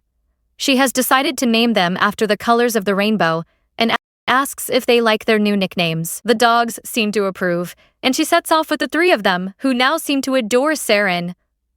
Yuri encounters her and asks how she is doing. She tells him she is fine and is taking the dogs for their walk. Yuri stares at her, thinking she looks quite pitiable. He reflects on the fact that he investigated her and concludes that she is undoubtedly a very unfortunate woman. He recalls that when he reviewed her investigative file, he couldn't help but sigh at the pity her situation caused him. Even as someone who has faced many hardships, he feels a certain human compassion for her. He notes that after Owen took her passport, she essentially became his favorite toy. He feels truly sorry for her, noting it is no wonder she isn't having a good time after everything she has endured. He suggests they go to a bakery because he needs to pick something up for Owen. When he mentions the name of the shop, Saren recognizes it from her sister's diary and eagerly agrees to go. Yuri tells her it is nothing, adding that he needs her to be happy there because if she were to faint or if something happened to her, he would be the one forced to walk those hellhounds. Saren is shocked by the name, insisting they are adorable and seemingly forgetting the time they dragged her through the city of Eden. Yuri observes that she has gained a certain popularity with those three monsters and informs her they are changing the route today. After some time, Saren is seen standing in a very long line at the bakery. Despite the wait, she is excited to buy something. though she briefly regrets the long queue until she realizes the dogs are content to wait with her. Meanwhile, back at the penthouse, Owen sits with a glass of whiskey, swirling the ice and wondering when she will return. At the bakery, Saren spots a girl with the same hairstyle and hair color as her sister and turns quickly, but it isn't her. She feels a surge of resentment, thinking her sister was a liar. Her sister's diary mentioned that her Christmas routine in the city involved buying the sweetest peach tart from this specific shop, Yen Yang Yen, and she had planned to eat it with Saren one day, a promise she never kept. Saren is welcomed into the shop and buys the peach tart just as her sister described. To remember her sister, she sits on a bench outside and notes how wonderful the tart smells before she begins to eat it. She remembers her sister in their youth, holding a beautiful peach and telling Saren they should eat it together because it was so sweet. Lost in the memory and the taste of the tart, Saren sits alone and cries. It is truly sweet and delicious. She realizes that if Hyen didn't exist, she probably would have followed her sister into death, as they were always together. As she eats and weeps, she wonders if her sister thought of her while eating this same tart. The three large beasts realize she is crying and approach her to offer comfort. She tells them she is fine and thanks them for letting her stay in the line. She remembers that Hyen also said he liked peaches and thinks she must let him try them later. She finds them almost too sweet to eat alone and decides next time she would prefer to share one with him. The dogs get excited and push her to get up. She agrees it is time to go, but they take off running with such determination that she is nearly dragged behind them. She screams as they pull her through the city of Eden. They eventually arrive back at the building. She cannot believe she has been walking, or rather being dragged, for nearly 4 hours. She begins to untie their collars and notices that even their legs are trembling because they are exhausted from running so much. She realizes they were trying to cheer her up because they saw she was sad. They head up in the elevator and she admits that while it was hard, it made her feel better. The dogs sense something and bolt toward the penthouse door. She calls out to them, calling them Azulito, Amarilito, and Rosita, but they ignore her. She enters the penthouse to find Owen standing there with a drink. She wonders why he is home so early and feels a wave of awkwardness given the events of the previous night. She suspects he doesn't care, and he smiles brightly, acknowledging her arrival. He watches her with fixed eyes and tells her to sit so they can talk. She refuses, remembering how things nearly spiraled out of control the last time she sat there. Owen looks at her strangely, and she thinks to herself that she doesn't want a repeat of last night. Putting her hand to her chest, she warns him that if anything like yesterday happens again, she will stop working there. She demands her passport. He laughs and tells her that he carries important things on his person, opening his arms wide and telling her to come and search for it herself with her own hands. She feels he is being even more playful than usual and decides it isn't worth the effort. She notices his clothes are different from what he wore in the morning and remembers Yuri saying he was taking him clothes. However, she continues to look around and notices the dogs aren't acting like themselves either. Normally they stay close to his feet, but now they are examining the situation from a distance. Owen clinks the ice in his glass, takes a drink, and asks how long she will stay like that. He tells her it would be best if she just kept quiet and did as she was ordered. She tells him she doesn't feel well and notes that things haven't been right since he left. She notices he started drinking very early, and then she realizes something critical. He isn't wearing his ring. She remembers Owen telling her he always wears it to think before he acts. She enters a state of high alert, knowing he never takes it off. A strange malaise washes over her as she tentatively steps back. She realizes the person in front of her is definitely not Owen, and begins to sweat. She asks for her passport again and offers to return the $500 he gave her. He laughs and says it isn't necessary for civilians to return such insignificant amounts. Now in a state of maximum alert, she tells him she doesn't feel well and tries to go to her room. As she retreats, she thinks about Owen's promise of $10,000 a week and realizes the man standing there is lying and pretending to be good. He realizes she's fleeing, and his expression turns murderous. As she reaches for her door, wondering who this man is, he grabs her by her long hair and jerks her back toward him. He smiles like an absolute predator and asks where she is going, calling her little gazelle and saying he isn't finished talking to her. She is alarmed and cries out in pain. She demands to know who he is. When the dogs see what is happening, they surround him and begin to bark desperately. The man looks at them and asks how they dare show their teeth to their owner, kicking one of the animals and throwing it aside. She screams the dog's name, now certain this man is not Owen. He holds her imprisoned by her hair as she moans in pain. She asks again who he is. He smiles and asks if she is an idiot, implying that he is Owen. She screams at him, asserting that Owen would never do that to one of his dogs. Facing him directly, he looks into her eyes and makes a comment about them. He has a sudden memory of her sister having different colored eyes, one being a beautiful ash color. Surprised and without letting go of her hair, he asks if she is the younger sister. He struggles to remember the name, guessing names like Erie, Irene, or Irina. Saren is stunned that he knows her sister's name. He tells her she has peculiar eyes, just like her sister said, like the eyes of an old dog about to die. Terrified, she asks if he knew her sister. He laughs and says of course he did, claiming they were close and were lovers. He adds that she was the one madly in love with him, looking at Saren with a deranged expression. She calls him a liar. He tells her she is perceptive, but that her sister was so naive she fell for every lie he told. She screams at him, asking what he did to her sister while trying to fight him off. She remembers Owen telling her he didn't remember ever sleeping with her sister. The truth is, now before her eyes, this bastard is the biological father of Hyan. It is all much worse than she imagined. She wonders why the diary mentioned nothing about a brother or an identical twin. She demands to know why he is posing as Owen. He calls her noisy and slaps her across the face. The dogs go wild again, but none of them bite him. She tells them to stay quiet, having learned from past experience that resisting men like this only leads to harder blows. She calls him a bastard while clutching her bruised face. He tells her not to look so terrified, claiming he just wants to talk. He explains that Owen is looking for him and asks if she knows why. He grabs her face by the chin and suggests it has something to do with her. She retorts that she has no way of knowing and tells him he should ask Owen directly. Just then, someone arrives and says, "Hello, Pavel." A figure identical to Babel appears behind him. This man, the real Owen, reaches out, grabs Pavel by the head and slams it against the wall. It is a brutal fraternal encounter. Owen looks at Pavel as if he wants to end him, while Pavel groans in pain. Owen, seeing Saren horrified, tells Pavel he told him to come and greet him when he arrived and asks if he has lost his mind. He grabs Pavel by the hair and begins to drag him. Pavel begs for mercy, showing none of the bravery he had with Saren. Owen sees the mark on Saren's face and truly loses his temper. He grabs Pavel by the hair and arm, while Pavel begs him to listen. Owen delivers a heavy blow, and Pavel falls to the ground, taking a beating. Pavel lies on the floor, his face battered, pleading for Owen to stop and admitting he was wrong. Owen asks what he means by that, and his hand is visible, showing the ring. Owen tells him he warned him he would kill him if he had a child out there, and asks how he plans to fix this disaster. Pavel is confused, not even understanding the reference. Saren watches the spectacle, realizing Owen knew the truth all along.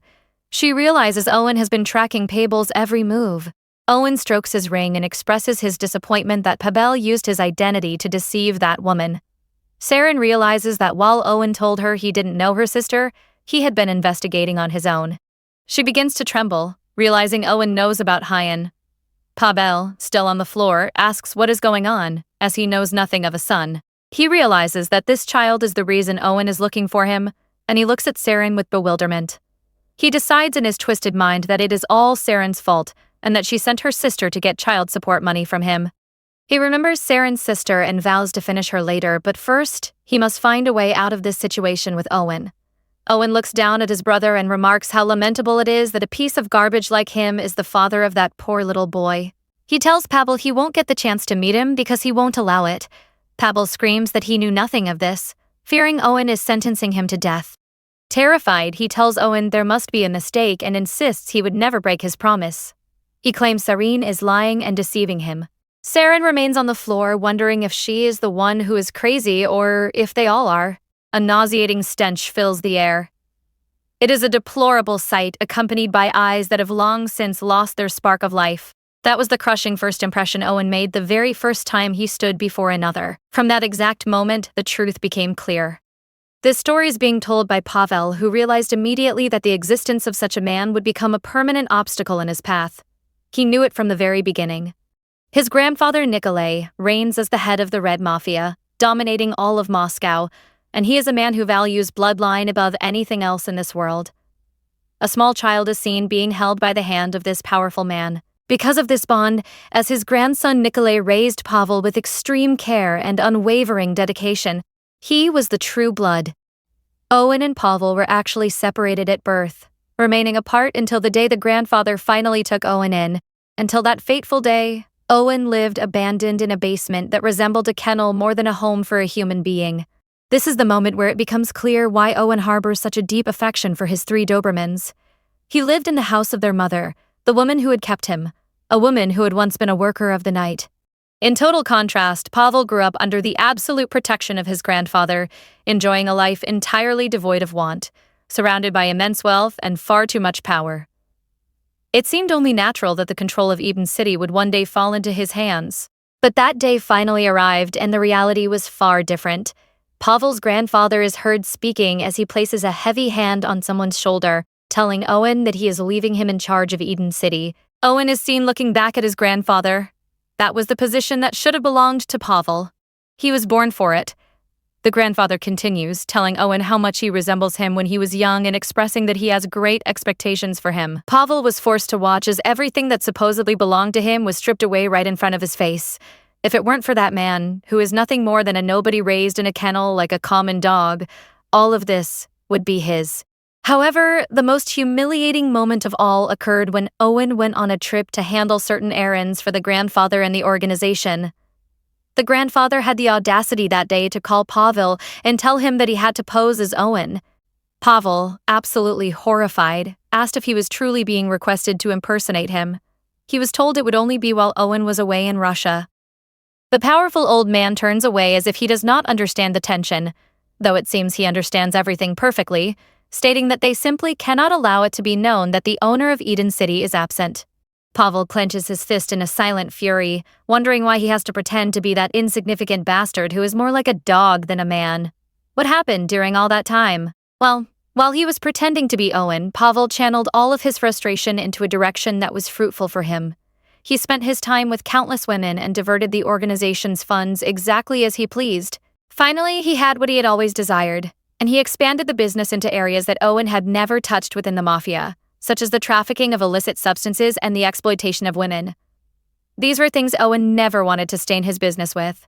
It is further explained that Eden City had everything. It had absolutely everything Pavel desired. He felt like a god in that paradise, and the spotlight was finally focused on him. It was the place he felt he was born to occupy. He viewed the place as a paradise while surrounded by women. However, the more pleasant the moment and the sweeter the honey in one's mouth, the faster it all seems to come to an end. When he learned that Owen had returned and was actively searching for him, he chose one of his many lovers and went into hiding in a safe house. While inside, he thought about how close it had been. If he had taken just a little longer to flee, Owen definitely would have caught him and ended his life for everything he had done. But he told himself it didn't matter because there was no way he could be found there. Of course, nothing in the world ever goes exactly as planned. When he opens the door, Owen is already sitting there in front of him, watching. He gives him a polite greeting while touching his ring, saying hello to Pavel.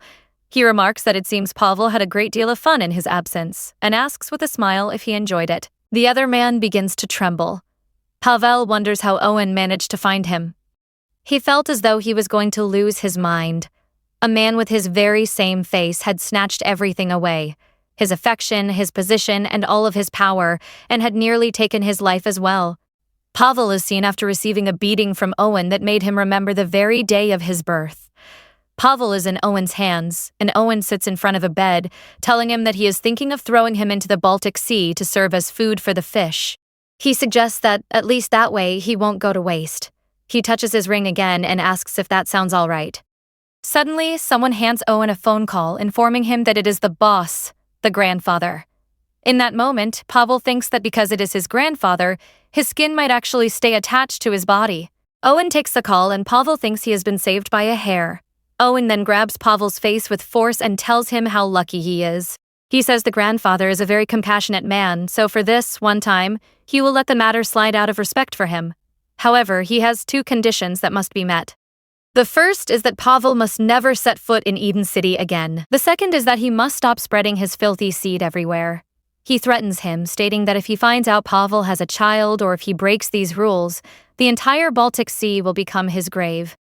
This brings the scene back to the present moment, where Pavel is standing in front of Owen, shouting that he would never break his promise. Internally, he curses that promise.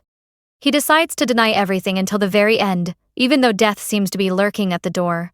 He claims he is certain the woman is lying to defend herself. Our dear Saren is seen kneeling, nearly fainting beside these two men who could crush her like a freight truck. Pavel continues, telling Owen she is deceiving him and that he cannot trust her. She can do nothing but watch the scene in horror. Owen laughs and asks mockingly if Pavel really wouldn't do such a thing. He then asks which of the two is lying to him now.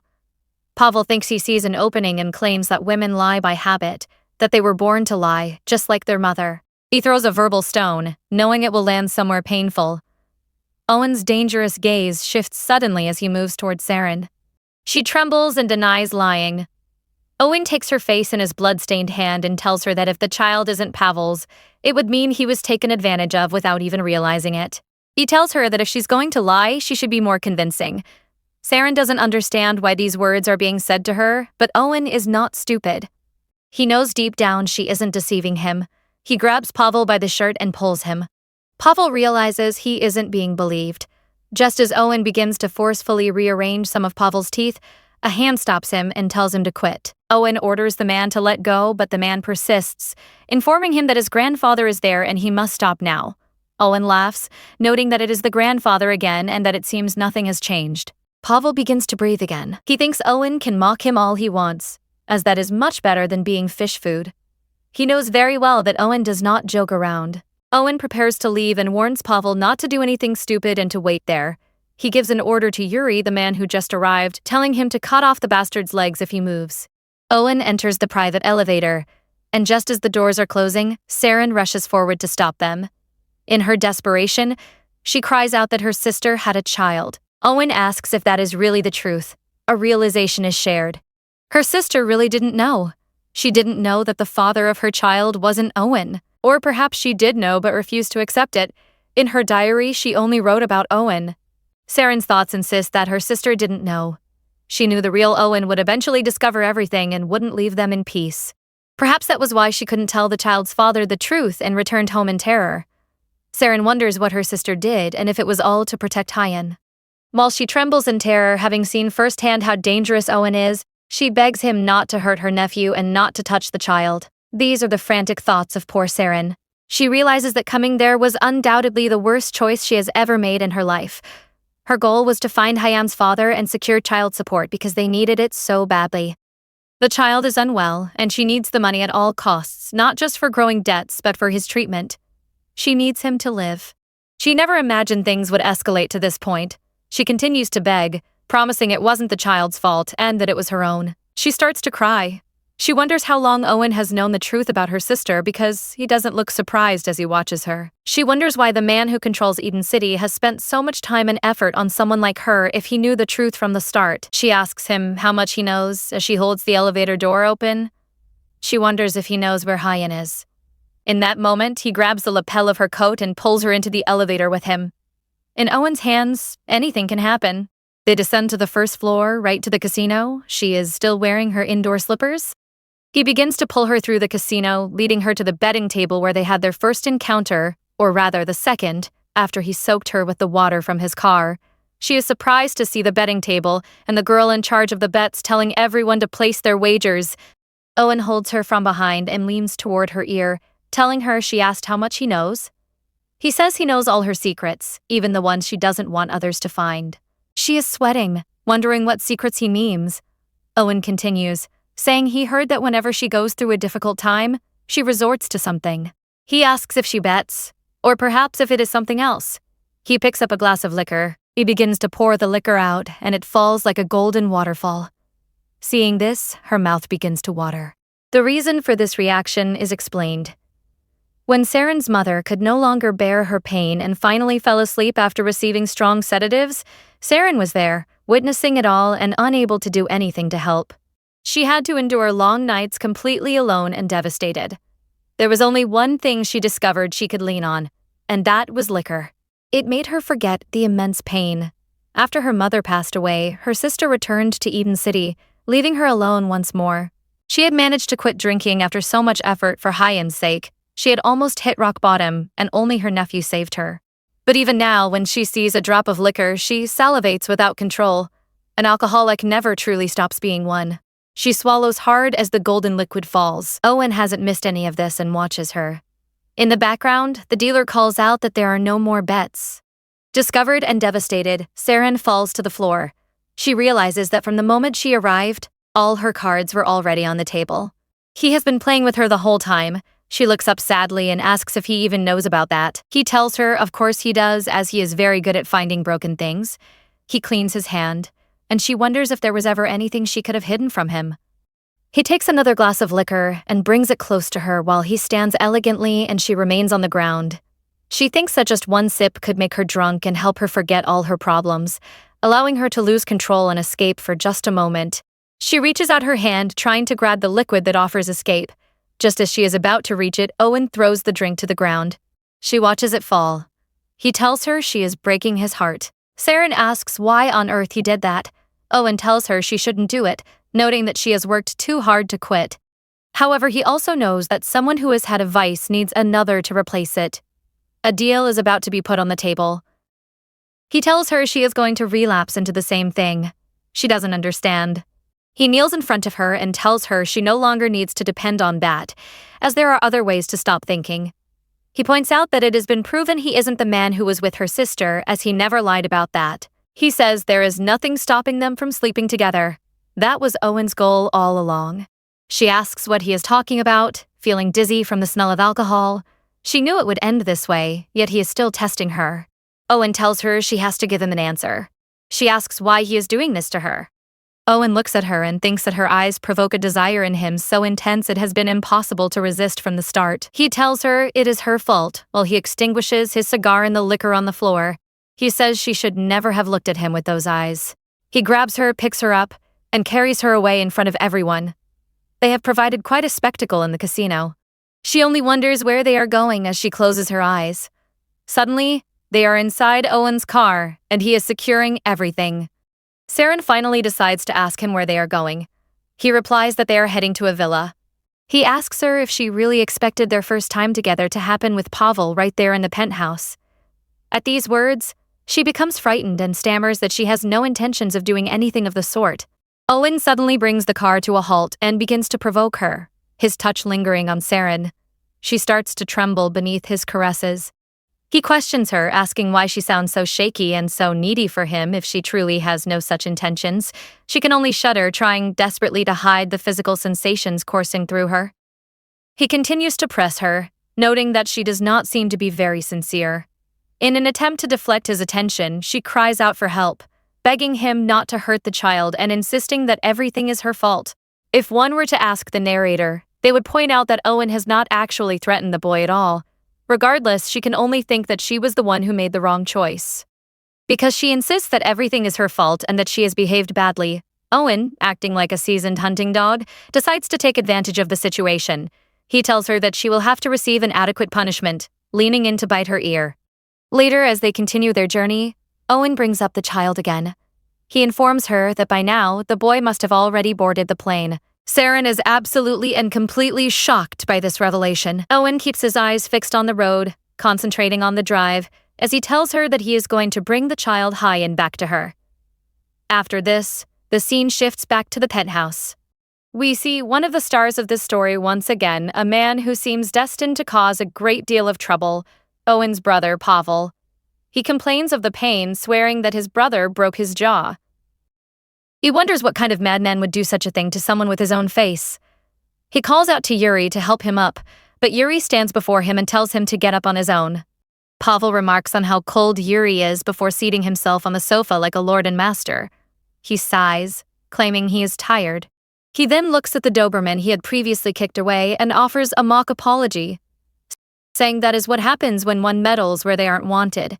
He wears that deranged expression that has become his trademark. It is shocking that he dared to touch one of the Dobermans. Yuri approaches and asks Pavel why he broke his promise not to return to Eden City. He reminds him that he should have known this would happen if he showed his face there, as Owen was very clear. Pavel explains that he heard Owen was looking for him, so he thought it would be better to show up in person. Yuri counters that he was nothing more than a fugitive who got caught. Pavel admits that if Owen was looking for him, it couldn't be for anything good. However, he claims he came because he heard something very interesting.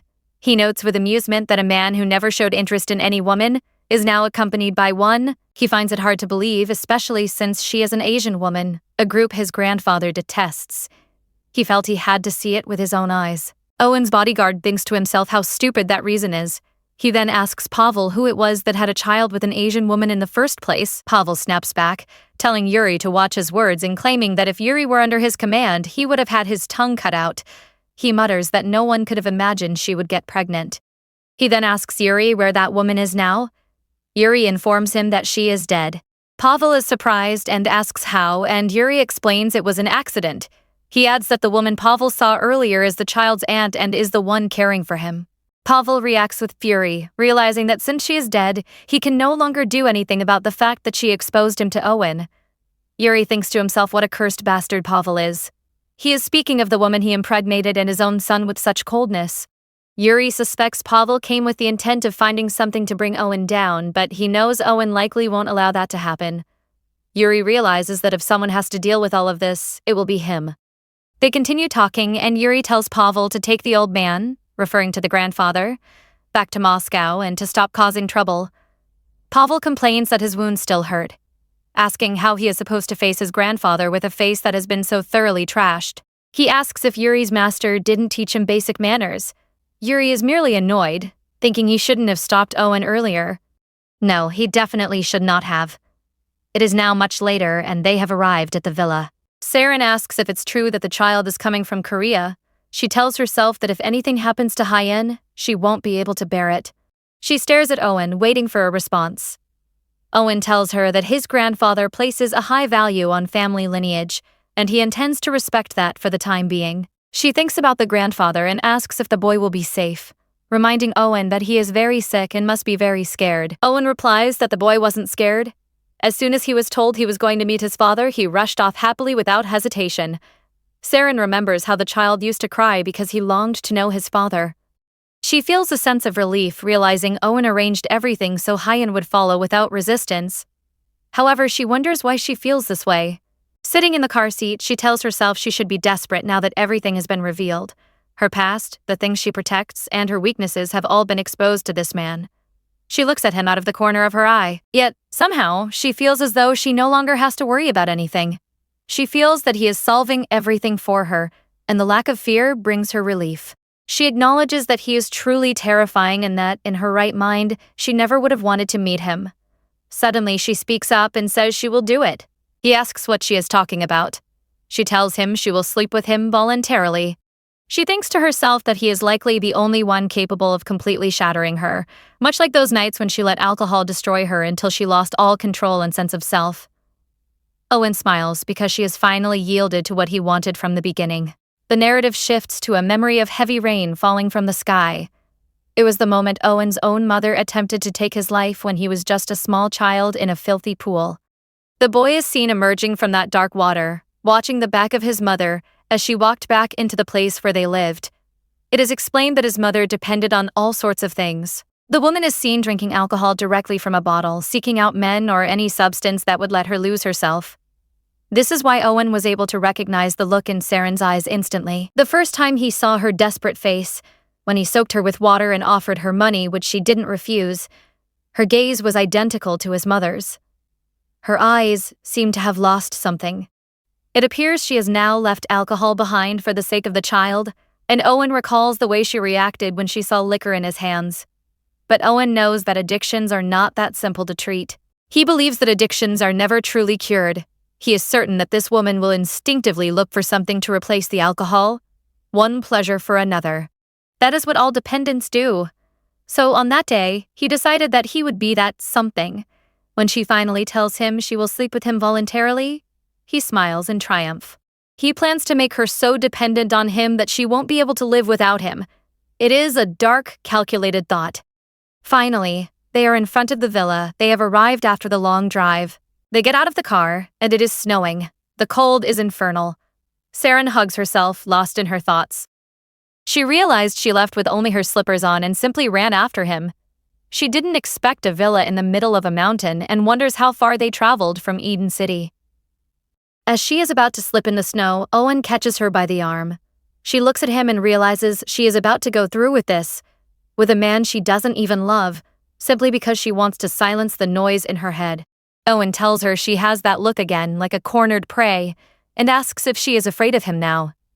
She admits to herself that she is a little scared. It has been an absolutely chaotic day. She remembers the other man hitting her and feels her mind is a mess. She remembers the liquor being poured out. She no longer knows what the right thing to do is. As a lost soul in a deep pit, she thinks that no matter what she does, she always ends up making the worst decision. So, she decides to tell him firmly that she will sleep with him and that she came there for that purpose. She thinks that if she is going to make a mistake anyway, she might as well choose the option that makes her feel a little better. Deep down, she has desired Owen since the first day she saw him, despite her fear that he was the man who had been with her sister. They enter the large house, which looks like a great ranch. She sees the fireplace, the kitchen, and everything set in place. Suddenly, he looks at her and tells her to take off what she is wearing. To those who understand, few words are needed. She is taken aback by the suddenness of it, the lack of any mood setting, as he simply tells her to strip. He explains that he doesn't have the patience to undress her slowly. Trembling, she begins to remove her clothes, one by one. She thinks about how her hands are shaking from nerves. Seeing how nervous she is, Owen remarks that at this rate, it will take an eternity. He decides to take matters into his own hands. Buttons fly and things begin to happen. He whispers that he wanted this so badly. She thinks she should push him away, but in the end, she simply doesn't want to. Inside that massive cabin on that freezing night, before the warmth of the fireplace, he gives free rein to everything he has wanted to do with Saren since the first day. In the midst of it all, he tells her there isn't a single inch of her body that isn't truly beautiful.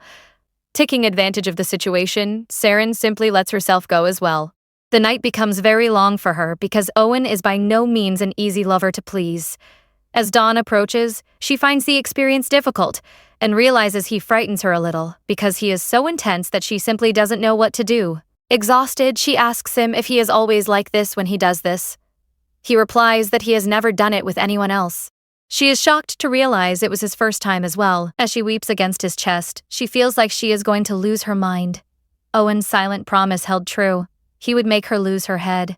While she rests in his arms after hours of exhaustion, she is suddenly startled by animal sounds. Owen laughs. He gets out of bed, revealing marks on his back. She looks at him in surprise, and he turns to tell her he will handle it quickly. He leaves the room with a weapon, and she watches him go.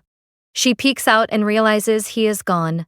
She tells herself she is absolutely exhausted and that every part of her body aches. She goes to wash up and thinks she nearly died at his hands. Looking in the bathroom mirror, she thinks she looks terrible. She washes even her hair. She wonders if her nephew arrived safely, still worried about him. Suddenly, a deafening roar startles her. She is sure that sound was a gunshot. She begins to panic, wondering if something happened to Owen. She worries that he might be dead and peeks out the door, terrified. Outside, there are numerous footprints in the snow. She grabs a weapon and leaves the house. Sometimes one has to wonder what goes through the mind of small, innocent Saren. She has gone out into a snowy night in a place she doesn't even know, surrounded by towering trees. She runs looking for Owen, weapon in hand, hyperventilating from the speed. She suddenly finds Owen standing in front of a massive animal, a large deer. He is calmly removing a trap from the animal's leg and letting it go. When he hears a noise approaching, he turns and aims his weapon, but it is only Saren. He asks if she can walk. She replies that she didn't break any bones. He mocks her, saying he thought she couldn't even walk because she said she was in so much pain. He asks if she can do anything else and wonders why her face is so red.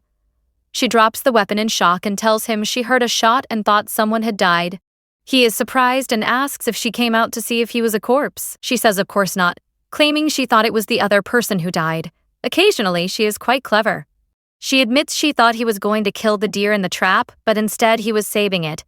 She realizes he doesn't mind hurting himself to save a deer. He is a strange man. She sees that he has injured his hands while trying to free the animal's leg. He tells her that unless he hunted it himself, he has no interest in killing a defenseless being. He picks up her weapon from the ground and tells her to walk only where he steps, as they don't know where another trap might be. They head back into the cabin. While Owen goes to shower, Saren tidies things up, thinking she won't leave a mess for someone else to find.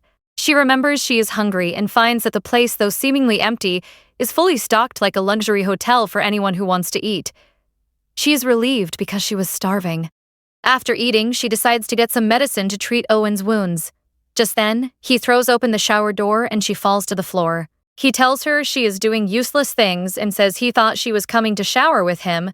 She sits on the floor in front of him and argues that what she is doing isn't useless. She tells him he should get dressed first. He asks if she's just going to sit there while she tends to his wounds. He admits that she does it well. She tells him it's just a scratch and he doesn't need a hospital. She remembers having to treat her mother's injuries many times after her stepfather beat her. Owen tells her she is so kind, she almost seems foolish. She replies that she couldn't simply ignore his injuries.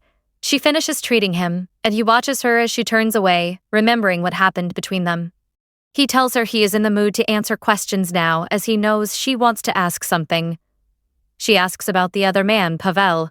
She asks if he is truly Owen's twin. He confirms they were born from the same womb, but says they haven't seen each other often because, deep down, Pavel is very different from him.